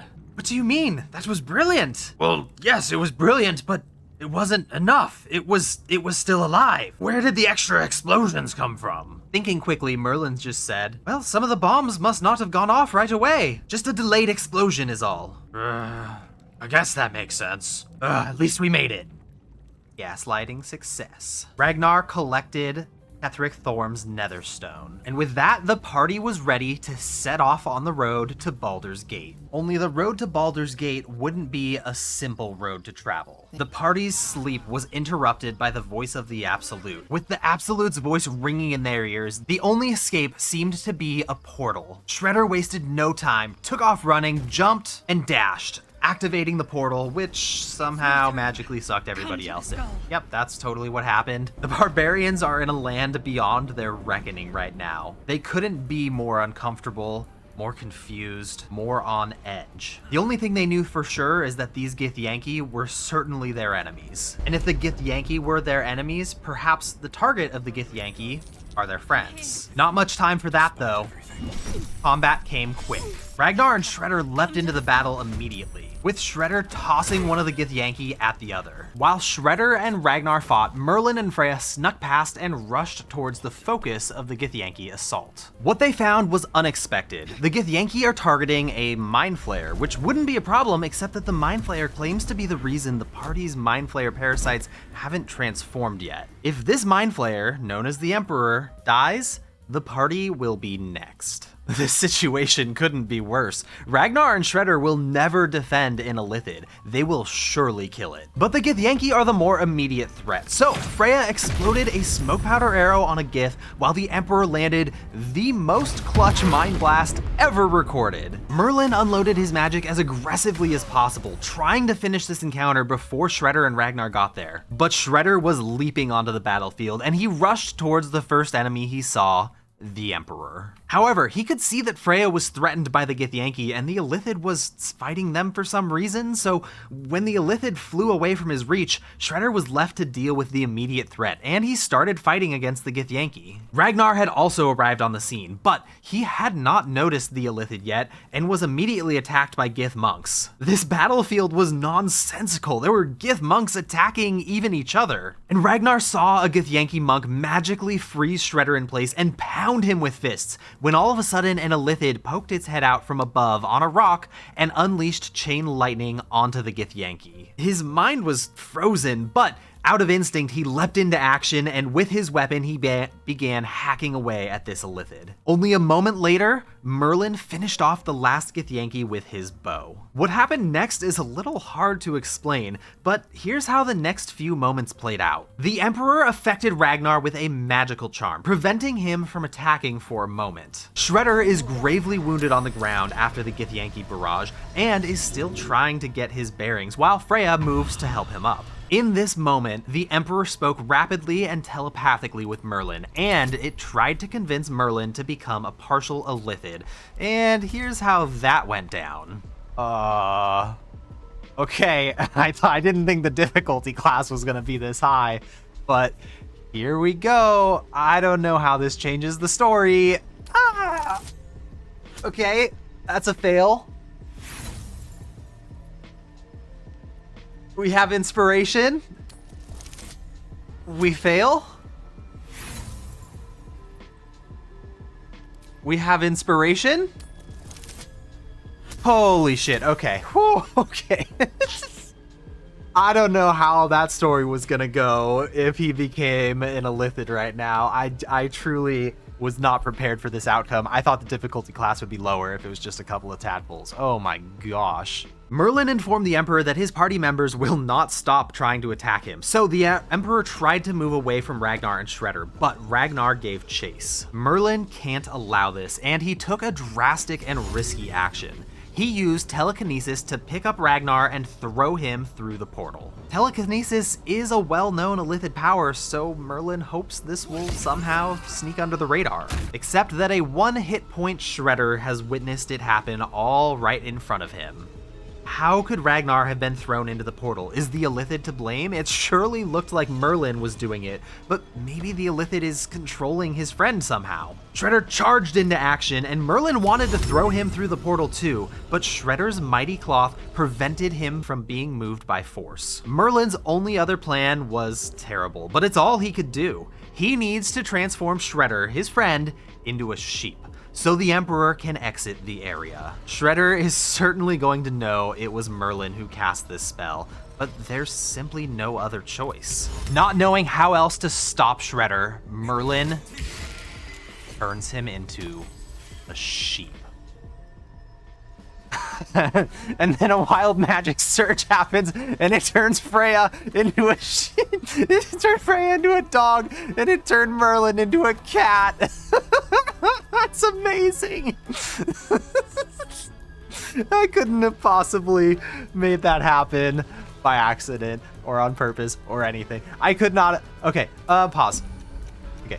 Merlin's wild magic surge knew exactly what he needed in that moment. He needed plausible deniability. Shredder could see through his sheep eyes that Merlin was transformed into a cat and Freya a dog. It makes no sense at all, but if Merlin was casting the spells, why would he cast it on himself? Shredder remained in his animal form for longer than Merlin and Freya, and by the time he was released, the Emperor was not only gone, but Shredder wanted nothing more than to get out of this horrible place and get back to a world that made sense. So with that, they went through the portal and regrouped with Ragnar. The party has made it through the astral plane and reached the city of Baldur's Gate. But Ragnar and Shredder are more suspicious of Merlin than ever. How did the Apostle of Myrkul die after the explosions were finished? Could a bomb really have survived that explosion only to detonate later? It made no sense. And how did Ragnar get thrown into that portal while the Elithid was simply floating away? Elithids can't turn people into animals, can they? It made no sense. They'll be watching Merlin closer than ever before. If he's been lying to them this whole time, they'll find out, and they'll deal with him accordingly. The party arrived at Baldur's Gate with clear objectives: eliminate Gortash, eliminate Orin, and eliminate the Elder Brain. But they soon found out that their clear objectives wouldn't be easy to accomplish. Of course, Shredder's first instinct was to rush in at full speed, and when a guard tried to stop him, he wasn't in the mood and responded aggressively. In record time, a fight broke out, though some surprise assistance in the form of a blinding bomb tipped the scales in the party's favor. Shredder got to work, smashing his foes into each other, but healing magic completely reversed his efforts. Despite initially being disabled by the bomb thrown by their mysterious helper, the Steel Watcher charged back into the fray and maimed Ragnar, preventing any movement. Two can play at that game as Freya danced around the battlefield, opening bloody wounds and maiming the guards. Merlin was taken down and put on the brink of death, but a health potion thrown by his friend Ragnar revived him. The Steel Watcher continued to be a menace on the battlefield, and it took its place right next to Merlin. However, seeing that Shredder and Ragnar were focused elsewhere, Merlin subtly cast Misty Step to escape and reach the high ground to ensure his safety. The battle raged on, with each barbarian playing towards their strengths, and one unfortunate truth became brutally clear to them. They were not ready to face Gortash. A single Steel Watcher with just a couple of city guards proved to be a significant challenge, and the party finished the battle victorious, but covered in bloody wounds and in desperate need of rest and recovery. The party needs to get stronger, and acquiring a couple of those bombs seemed like a good place to start, so they split up to search for their mystery helper. As soon as they were alone, Merlin pulled Freya aside and told her that their enemies were growing stronger, but she could too. And he dropped a backpack at her feet. You see, he's been hoarding any and all magical items he could get his hands on, and now that his magical secret is known by Freya, maybe his stash can finally be put to use. An arsenal of improvements that would perfectly fit Freya's combat style were within the backpack, and Freya hesitantly equipped them all,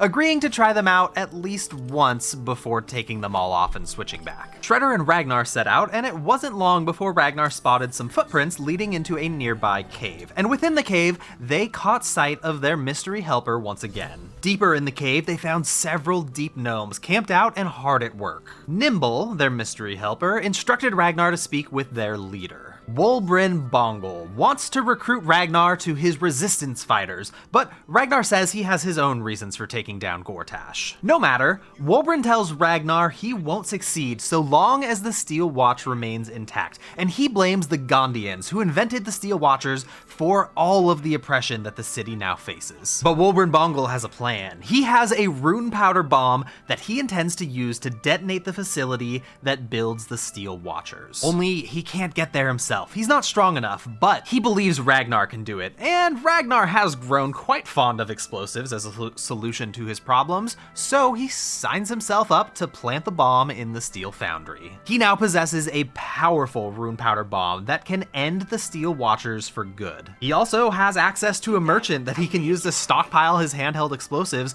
after burning through all of them on the Apostle of Myrkul, and he even adds some flash blinders to his stash so that he can stun Steel Watchers and blind other nearby targets. Blowing his enemies to Kingdom Come is as good a plan as any. Might as well share what he's learned with Freya and Merlin. Freya thought that she'd hate using magical items. Freya was wrong. It felt incredible. Her power had increased substantially, and the rush was pleasurable in a way she'd never experienced. Not only were her standard attacks more powerful, but the weapons themselves possessed the ability to cast actual spells, and Freya loved the versatility it provided her. Merlin and Freya searched around a little more after that, but they were unable to find the same hideout that Ragnar and Shredder found. That doesn't mean they were going to come back empty-handed, though. They learned two important things while they were out and about. A man was dying on the side of the road with injuries too severe to heal, and he begged for death. Freya obliged and put the poor man out of his misery, or so she thought, when he suddenly stood back up and revealed his true form,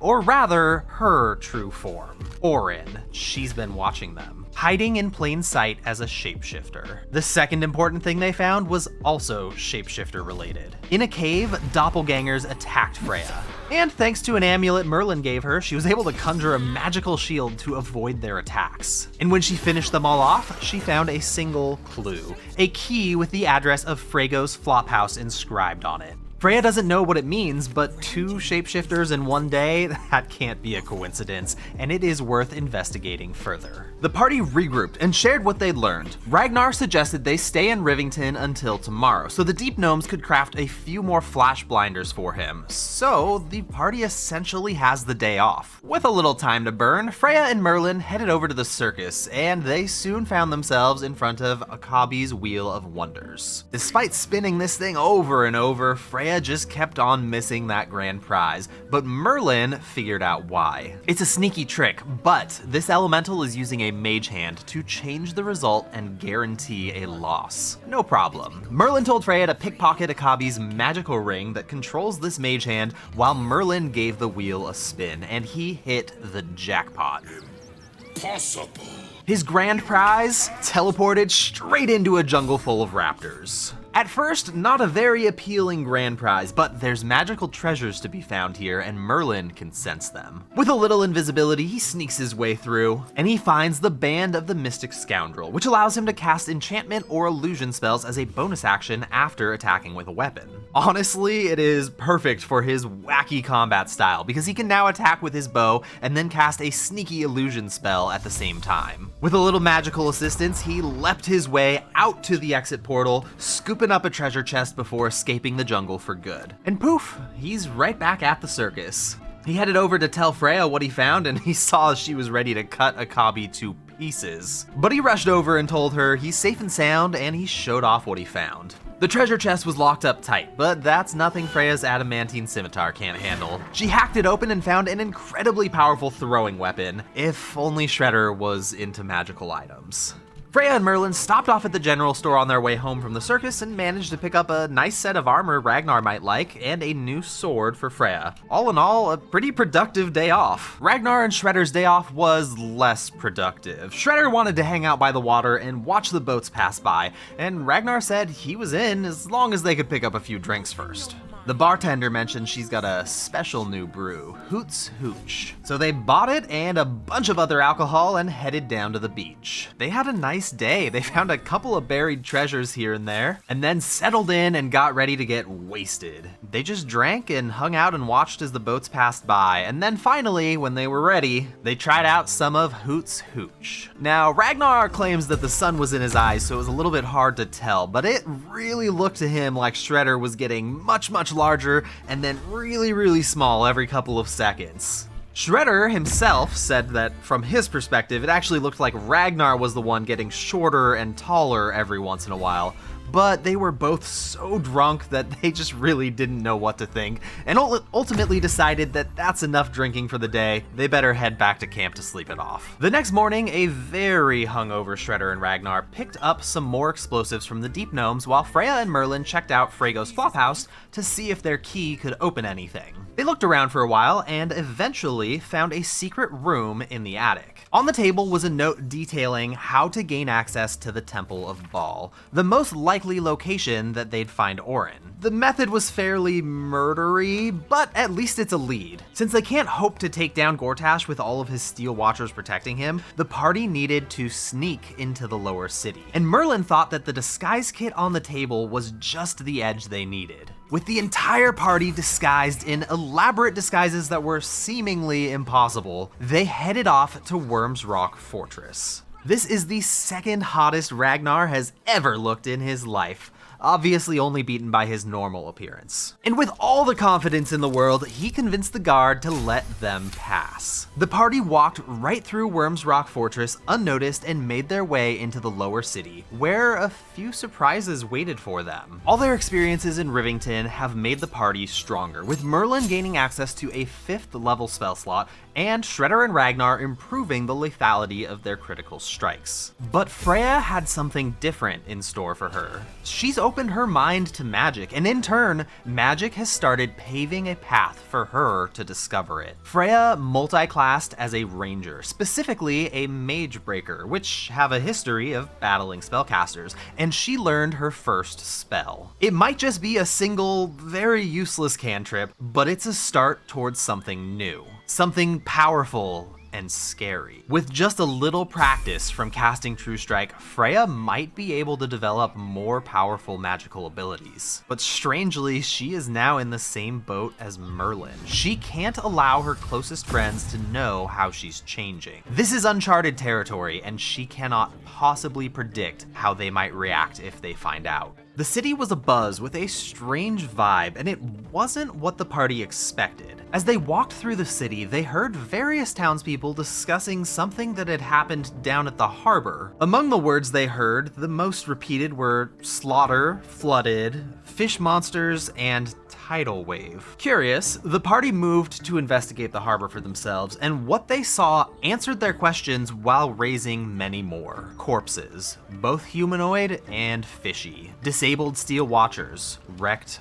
boats. As they took in the scene, they overheard a nearby conversation talking about what had happened. Apparently, a large wave came out of nowhere and crashed into the harbor, but before the wave even hit, Kuo-toa had come out of the water, clearly terrified and fleeing for their lives. It's not like the Kuo-toa to flee from just a simple wave. It must have been caused by something horrifying to frenzy them like this. The wave itself was damaging, but it was the presence of the Kuo-toa that did most of the damage. They were so spooked that they remained on shore and refused to retreat into the water, and in a frenzy, they hacked and slashed at everything and everyone around them. By the time the guard had finally managed to put them all down, most of the harbor workers were dead, either crushed by the unexpected wave or slaughtered by the fish monsters. The outside of Gortash's steel foundry had also taken significant damage, although the inside remained pretty much intact. The party has no idea what could have caused this catastrophe, but it's actually a stroke of good fortune for them.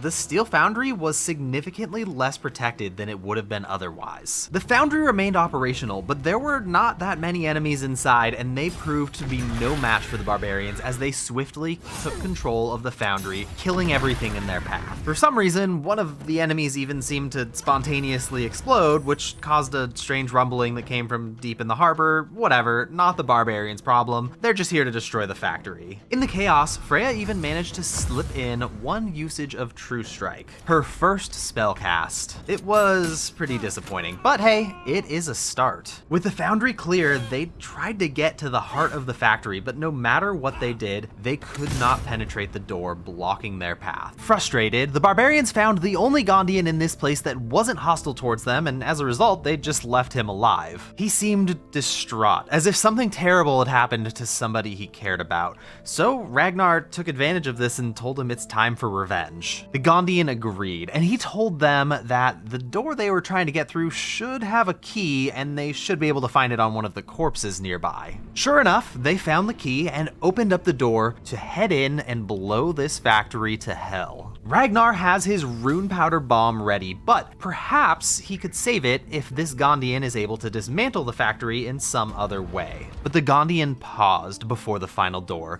too scared to enter, and told them that there is a Steel Watcher Titan beyond the door that the party will need to best if they intend to destroy this factory. The odds are stacked against our party in this battle. 3 Hellfire Watchers and a Hellfire Steel Watcher Titan are no joke. But thanks to the Deep Gnomes, Ragnar has flash blinders and can disable any of them for a turn, although he's only got 7 to work with. The fight started with a surprising attack from Merlin. His longbow had the range to strike true, and the Steel Watcher Titan made its appearance on the battlefield. Freya and Shredder both went into their barbarian rage and were throwing and shooting everything they could. They know this is a race against the clock to bring these Hellfire Watchers down before Ragnar runs out of flash blinders. But their attacks do so little damage, it'll take time to bring all 3 of these monsters down. What's worse is they have devastating attacks, dumping roiling hellfire all over Freya and Shredder. Even through their barbarian rage, they felt the full extent of the damage it was doing to their bodies. With so much damage sustained from a single attack, they rushed towards the entrance in retreat, attacking as they ran. Merlin was unscathed by the fire and continued his bow attacks while following his friend's lead and rushing back towards the entrance with them. Seeing his friends in a panic, Ragnar threw 2 flash blinders this turn, disabling every single enemy before exerting his body to the max to get an extra attack in. He'll hold the line and block their path as best he can. Freya was reduced to just 1 hit point by the fire, a single attack almost killing her with its lingering effects. But Ragnar threw a potion at her and Shredder before closing the door with only him on the other side. 1 Hellfire Watcher is down, and with Freya's mobility, she can charge out of the room to attack before retreating back behind the door's safety. Shredder took his turn to make a makeshift barrier of boxes, essentially just tossing them into position. With his friends in a safe place, Ragnar charged back into the fray, throwing another flash blinder. The mighty Titan has yet to take a turn, but it won't be long until Ragnar is out of flash blinders. Before rushing back in to join Ragnar, Shredder threw 2 health potions to bring Freya and himself to good health. They rushed in to help their friend, who at this very moment is being covered in the roiling hellfire that nearly wiped Freya out. But Ragnar's body is the strongest of them all, and he won't succumb to his enemy's attacks so easily. With repeated attacks, the barbarians tried to take down their second Hellfire Watcher, but covered in flames, Ragnar lost his focus for a moment, and he forgot to throw a flash blinder. The Titan made its first move, attempting to curse Ragnar's friends to weaken their defenses, but only Shredder was affected by the curse, as Merlin and Freya resisted its effects. What's more, Merlin and Freya both managed to dodge its massive sword strike. The Hellfire Titan that was disabled the entirety of this fight so far made its first move, but its massive crossbow bolt did minimal damage to Shredder. Ragnar was doused with even more roiling hellfire. It's starting to sear his flesh, but he's the front line of defense. He can't go down. And this time he fought through the pain and remembered to throw a flash blinder to keep his friends safe as he charged his target once more. The second Hellfire Watcher meets its end. Its detonation sequence started and Ragnar safely out of its range, or so he thought. The party hammered the third Hellfire Watcher with everything they could, weakening it little by little. But as the second Hellfire Watcher exploded, the self-detonation was larger than expected, and Ragnar took 17 fire damage. His flesh has been roasted so thoroughly that it would probably be safe to eat at a family barbecue, but Ragnar's not hungry right now. Right now, he needs to throw his final flash blinder and leap back into the front line. The third Hellfire Watcher must fall, but Shredder was out of weapons to throw. The timing couldn't be worse. Ragnar won't last much longer,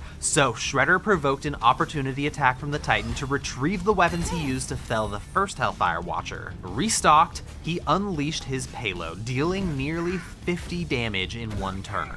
It was just barely enough for Ragnar to finish off the third Hellfire Watcher, and the Titan will fall next. The mighty Titan tried to cast its Hellfire Curse, but Mage Slayer Ragnar will strike against any who attempt to cast spells in his presence. In retaliation, the Titan delivered a devastating attack to Ragnar that maimed him. The whole party fought back as hard as they could, but on the Titan's next turn, it emitted a thunderous blast before targeting each party member's location with missiles. They scattered, each trying to get out of this attack's horrifying range. But Ragnar is maimed. He can't run. Shredder to the rescue, using Ragnar as an improvised weapon and smashing him down to safety. The missiles rained down, dealing damage not just in its expected range, but beyond it, as the entire party took big damage.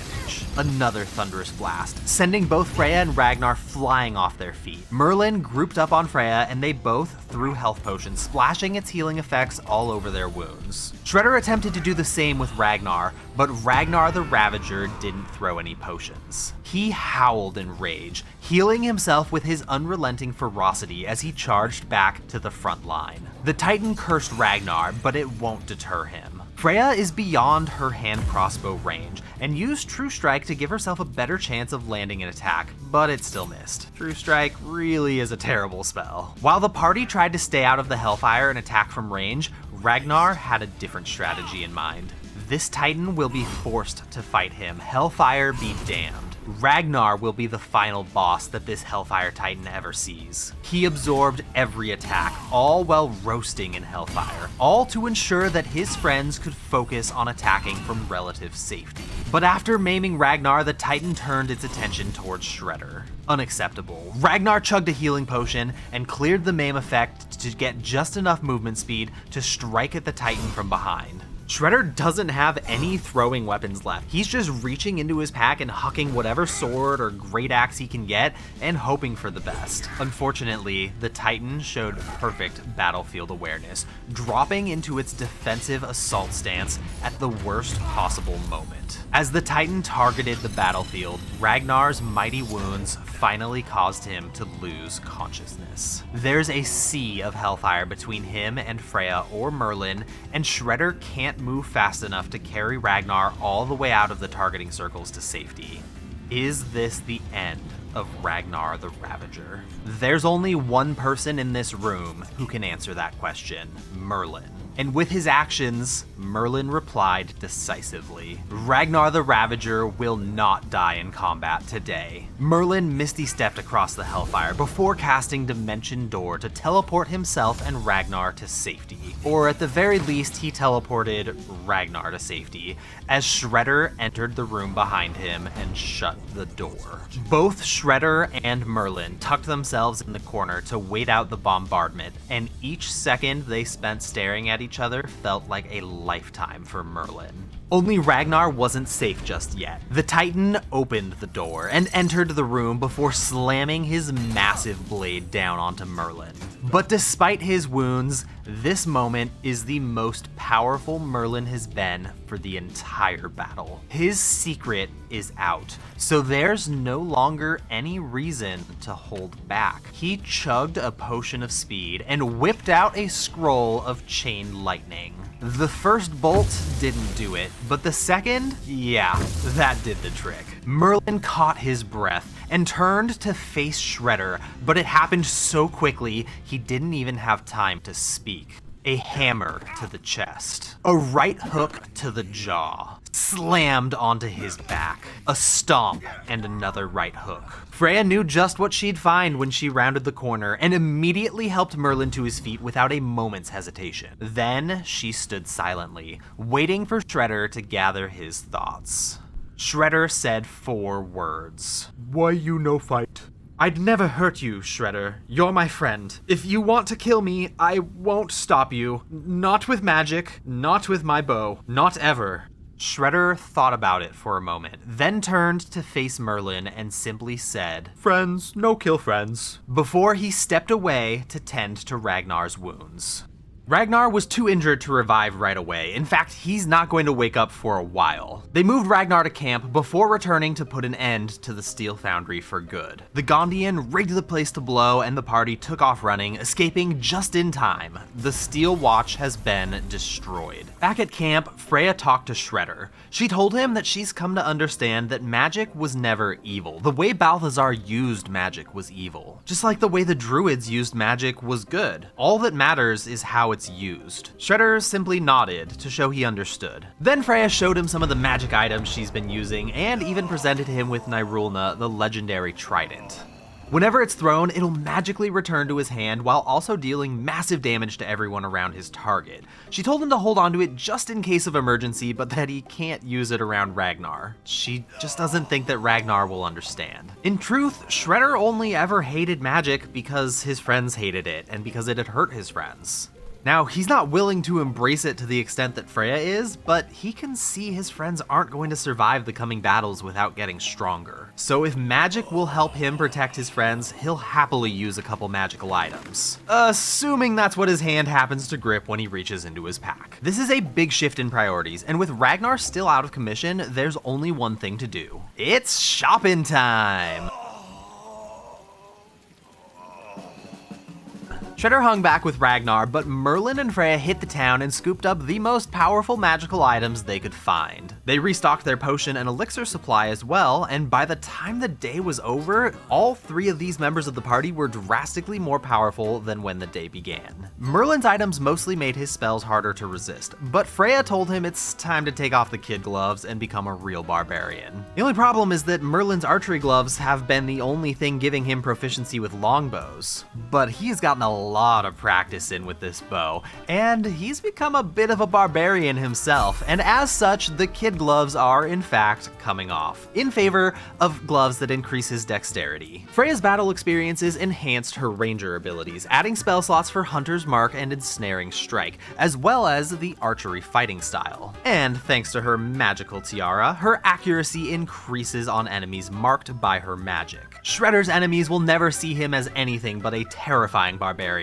and his ability to terrify his enemies increased thanks to intimidating presence as well as his new menacing attack granted by his bone spike helmet. The next morning, Ragnar finally woke up. He's still pretty beat up. His health wouldn't get past halfway. Freya explained that they'd taken down the Steel Watchers, but that they should really wait for his full recovery before taking on Gortash. Naturally, Ragnar said he's ready to rip Gortash's spine straight out his asshole and strangle him with it, but Freya said, no, we're not taking on Gortash today, and that's final. But she knows Ragnar won't just sit around, which is why today the barbarians are going to search for leads on how to find Orin by checking out the murder victim list. If the list keeps going in order, then Cora Highberry is next. The last fight proved that Ragnar's durability is unmatched, and now, anytime he dashes while raging, he gains temporary hit points to keep him in the fight even longer. The party found Cora Highberry, and Freya walked up to ask if she's seen anybody suspicious or out of place. Cora was right in the middle of a wine tasting, but Freya caught a whiff of poison in it. What luck, they have happened upon the assassin right away. But he has brought backup, and he attempted to teleport to safety. In all the panic, people were screaming, and Merlin was right behind Ragnar, so he decided to subtly counterspell the dimension door. Dolor didn't like that and promptly eviscerated him in one hit. Nobody hurts Shredder's friends like that, and he charged and shoved the assassin away. It used both his action and bonus action. Charger is a terrible, terrible feat, but still kind of felt right for Shredder. Freya disabled several of the assassin's movement by maiming them, but they still threw a paralyzing potion at Ragnar. This dude cannot catch a break. With Merlin still down, Dolor teleported away, no counterspells this time, and he left the party a few trash to clean up on the street. Freya stabbed a health potion to get Merlin up, and then got to work slicing tendons left and right. Shredder knocked all of the remaining enemies prone, and that was basically the fight. With 0 movement speed, they can't stand up, and the party just took the rest of them down, no problem. If this guy's just going to teleport away every time, this is going to get annoying. So when investigating the next name on the list, the barbarians jumped to the second floor to see if they could maybe sneak up on him. They found 2 people unconscious on the ground upstairs. They're definitely in the right place. Considering the NPCs in front of the shop were complaining about not being let in to browse while another customer's here, the barbarians decided to assume everybody in here is a doppelganger. They assassinated the first 2 silently, and their suspicions were confirmed. They sent Shredder in first to see the assassin at work, his victim paralyzed and at his mercy. But this time, they were ready. Freya coated her arrows with crawler mucus and opened fire, but Dolor resisted the paralyzing effect and attacked Shredder. That's fine, we're going on to plan B. Let's have Shredder disable Dolor by knocking him prone and then frightening him. Shredder missed his menacing attack.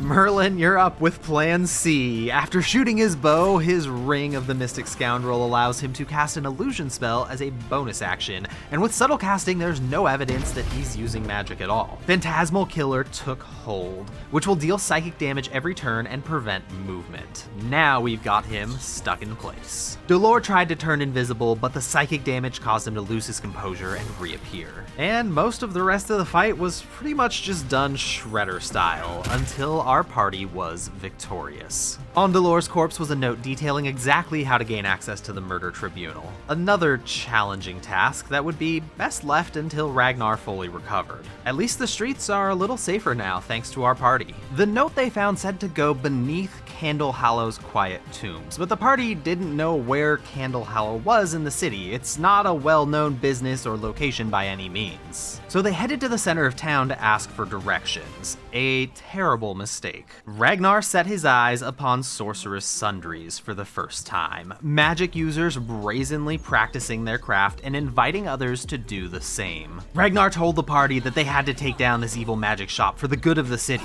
Normally, this is where Shredder would enthusiastically agree and Freya would say she's got his back, but instead there was only a moment of silence. Freya broke the silence. The thing is, I don't think magic was evil this whole time, Ragnar. After meeting Balthazar, it's clear he was evil. Magic was just a tool he wielded to do it. Just like that assassin Dolor wielded paralyzing potions and blades. To tell you the truth, Ragnar, I'm no enemy of magic anymore. Ragnar was shocked and turned to Shredder for reassurance, but Shredder just said, "Bad man dead, magic fine." What happened to the both of you? What kind of talk is this? I just think it's time we end our war with magic. We won, and now it's over. Ragnar was shaken. This core value the group once held has crumbled and vanished without him noticing. His mind swelled with fear. His friends were changing, and he couldn't help feeling left behind. He's not willing to just give up his hatred of magic, and he can't understand what could have made them change so fast, unless... Ragnar groaned a bit and said,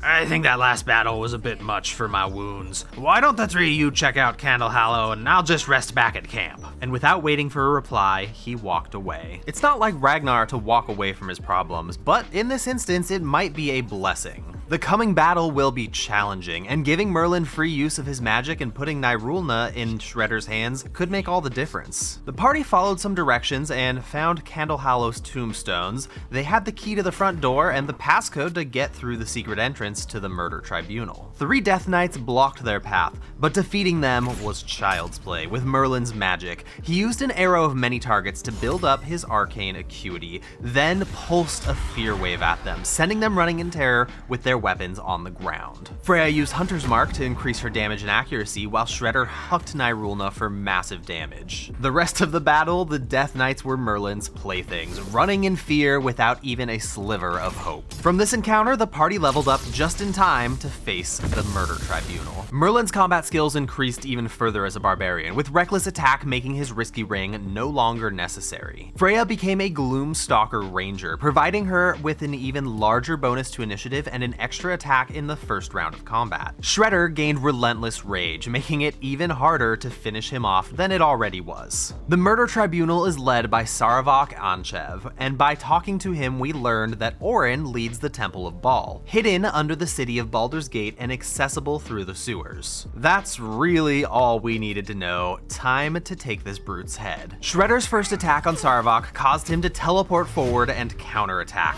a frightening ability if used on somebody like Merlin, Merlin, but Shredder barely noticed the damage. Freya attempted to apply her Hunter's Mark, but it was counterspelled, so she simply fired off a Dread Ambusher shot and took cover. Sarevok slashed a few more times at Shredder, but again, his sword simply isn't sharp enough to threaten Shredder. Merlin magically terrified Sarevok, and with him out of the fight, the party took down all of Sarevok's allies. It didn't take long, but with each of their deaths, Sarevok grew stronger. This might have been a problem if Merlin's magic was limited, but with him free to cast, it was child's play. With the ghost dead, Freya was free to put her Hunter's Mark on Sarevok without it getting counterspelled, and Merlin rushed forward to cast Hold Person on Sarevok. No good. He's immune, and Merlin shielded his way out of the retaliatory attack. Then, Merlin tried Phantasmal Killer, and that did the trick. After Misty stepping to safety, Sarevok is now completely screwed. He can't move aside from his retaliation ability, which has never bothered Shredder before, and certainly isn't bothering him now. Freya let loose the magic missile from her magical hand crossbow. Shredder kept tossing Sarevok around,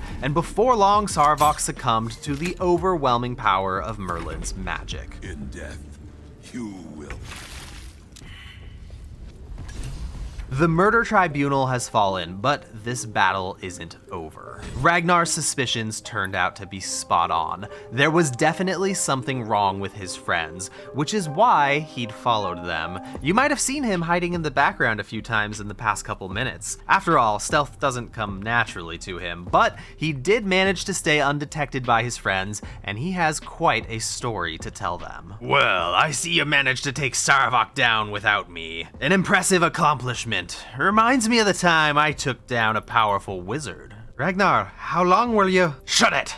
I'm right in the middle of a story, Freya. You see, this powerful wizard was crafty. He pretended to be my friend and gained my trust, but it was all a lie. Before I knew it, he'd corrupted my friends with his magic. I could hardly recognize them anymore. But I fixed the problem. I took the scrawny, unattractive, impotent little wizard to a pool of blood, and I held him under. He tried to get up, but I wouldn't yield, holding him under the surface until his lungs screamed for air. He finally lost consciousness, certain to drown in the pool. But I wouldn't take any chances, not with a wizard this powerful. I detonated a mighty rune powder bomb, erasing any trace that the wizard had ever existed at all. Now Merlin, what do you think of my story? Ragnar, it's not what you think. But at that moment, Ragnar lurched forward, desperate to turn his story into a reality. Shredder charged him out of nowhere, shoving him away from Merlin. When Ragnar stood back up, he saw both Freya and Shredder standing between Merlin and him. His friends chose the wizard. So that's how it is. No, Ragnar, just calm down and let's chat. We'll send Merlin to the other room. I don't want to hear it. You made your choice. And he turned to walk out. Ragnar, he saved your life with magic at the steel foundry. I'd rather die than trust my life to magic. And he rounded the corner and disappeared from their view. Freya and Shredder were devastated, and time seemed to stand still for a moment. By the time they'd snapped out of it and chased after Ragnar, he was gone. In a city this large, there's no telling where he could be. When Ragnar didn't show up at camp is when the reality set in. He meant what he said, and he's not coming back. The next morning, nobody said a word for a long time. Freya finally broke the silence, saying, "Let's just kill Gortash and Orin and end this, alright?" And they set off towards Worm's Rock Fortress to kill Gortash. Merlin didn't hold anything back, and killing Gortash was easy. With powerful magic, battle went from fierce and engaging to methodical and calculated. Gortash was frozen in place, rendered helpless by Merlin. A clinical victory that might have brought Merlin some academic satisfaction in the past, but now it just made him feel empty and sad. This is not the thrill of combat he'd felt in battles past. When the battle was over, Merlin couldn't help but wonder what Ragnar was doing at this moment. As it turns out, Ragnar was doing something very much like Merlin. He decided to challenge Orin alone, and didn't really care whether he lived or died. But on the way in, without even realizing it, he'd analyzed the entire battlefield, calculated his chances, and formulated a battle strategy. As much as he hated it, he couldn't deny that Merlin's strategies were genius, and he'd rubbed off on him a bit. Which is why when he found himself faced with an overwhelming force, he whipped out his rune powder bomb and screamed. This won't kill him, his body is too strong, but his enemies' bodies were blown away, all except one, which was promptly thrown into the abyss. And Orin herself, cut to pieces by a gold dwarf too stubborn to die. Ragnar had slain the Slayer all by himself, but not without a cost, for he's been afflicted with contagion flesh rot and has no way to remove it. Still though, this is his greatest triumph yet, but without his friends there to witness it, it was an empty victory. Maybe he should have at least listened to what Freya had to say. After all, if the kid really is a wizard, he sure seems to have taken a genuine interest in what it takes to be a real barbarian. Ragnar's body was diseased and his mind was racing. He was all sorts of mixed up. Merlin hadn't just gone through the motions of being a good friend. He genuinely put his life on the line for Ragnar and the others time and time again. But isn't magic evil? That's the one thing Ragnar knew to be true. But why would an evil being risk its entire existence just to save him, to save Freya, to save Shredder? Lost in thought, Ragnar found that he'd wandered right to the entrance of Sorceress Sundry's. The street magic show that he'd wanted to decimate earlier. But he was seeing it with a new perspective now and couldn't deny what he was witnessing. There were no signs of evil here, just smiling faces all around. Magic was creating joy, not fear. Ragnar entered the Shop of Wonders and immediately saw a docile lava elemental and water elemental. Seems a bit risky to summon in here, but not inherently good or bad. Delirious from his disease, Ragnar did something he couldn't have ever imagined doing. He purchased a spell scroll. This particular scroll, Feign Death, claimed it would cause disease to have no effect on him. Ragnar read the incantation on the scroll and plop, he collapsed to the ground. But when he revived a minute later, he was shocked to find his disease was gone. A simple scrap of paper had cured him, just like that. It would be unbelievable if he hadn't witnessed it himself. He's cured, plain and simple. Ragnar purchased more scrolls to see what they could do, and he headed down to the sewers so he wouldn't be seen or disturbed. The spell that caught his eye was Globe of Invulnerability. Sounded like nonsense. How could this piece of paper turn something invulnerable? But the other scroll cured him, so he needs to see for himself if this scroll will work as advertised. Down in the sewers, Merlin, Freya, and Shredder were searching for the Temple of Baal to take out Orin, unaware that she's already been dealt with, when the unthinkable happened. A group of lowly enemies had turned the tables on the party and were about to get the best of them, with Shredder stunned and Freya down for the count. This is the scene that Ragnar the Ravager laid his eyes upon. Nobody has spotted Ragnar yet, but with the battle ongoing, he'd only get one chance to save his friends. One single action, it had to be decisive and impactful. And that's when Ragnar saw the scroll in his hand, Globe of Invulnerability. With no other options, Ragnar the Ravager jumped down to Freya and recited the incantation on the scroll. A shimmering globe appeared over Freya, shielding her completely from attacks, saving her. It was the precise shift in momentum this battle needed. From the safety of the globe, Freya shot down a foe while Merlin unleashed devastating lightning on the other.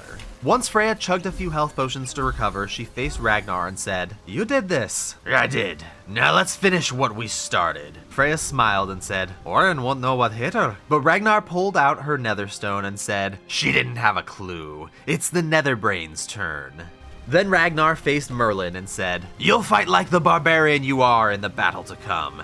And if we start to lose, you'll fix it using any tool in your arsenal." Any tool? Aye, anything you like. And Ragnar plopped a backpack full of spell scrolls down at Merlin's feet. The party has reached level 12. Merlin is a wild magic barbarian. He's still working on his battle shout, and sometimes he loses his hold on magic just a bit while in a battle rage, and it flies out unpredictably. Shredder and Ragnar are level 12 barbarians, pure and simple. Freya continued to grow in power as a ranger, improving her dexterity even further. And with that, the party set out to conquer their final foe, the Netherbrain. After all they've been through together, they knew they were ready for anything. I mean, heck, Freya even managed to convince Shredder and Ragnar not to kill the Emperor. Fighting alongside an Elithid, they set out to save the world.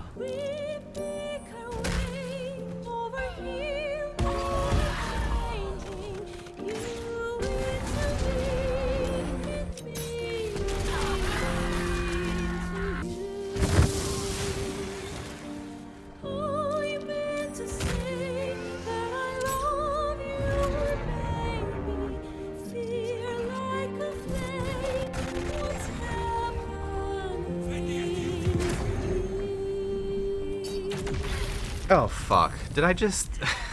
I just misclicked my smoke powder arrow and it yeeted Merlin into oblivion. There's definitely a world in which that's the true ending for this story, but I don't like it. That's just a misclick. So I guess Merlin Misty stepped back up. You know, that makes sense. He's a wizard. He could do that. It's fine. That's the story of how the world was saved by 3 barbarians who hated magic and the 1 wizard who helped change their minds. Hey Merlin, did I ever tell you about the time I defeated an undead dragon with nothing but an acid vial, some rope, a bit of wood, and Freya's underwear? You agreed never to tell anyone about that. Actually, I promised it'd be a secret amongst friends. So I'd say Merlin has every right to know. Freya glared at him, before smiling slightly and saying, all right, let's get it over with. You see, we had some special acid that could melt the dragon's bones, but it was too far for me to throw. So I fashioned Freya's underwear into a makeshift trebuchet to increase my range tenfold. In truth, I think we could have beaten the Netherbrain like this. I mean, Merlin, you wouldn't believe the range you can get out of Freya's underwear. I'm not sure if her panties get stronger with every battle victory, or if she's got a secret workshop full of gnomes tasked with crafting the ultimate underwear. But I've never seen anything like it. You could lay waste to Worm's Rock Fortress with this underwear trebuchet. You'd be so far away they'd never even see you.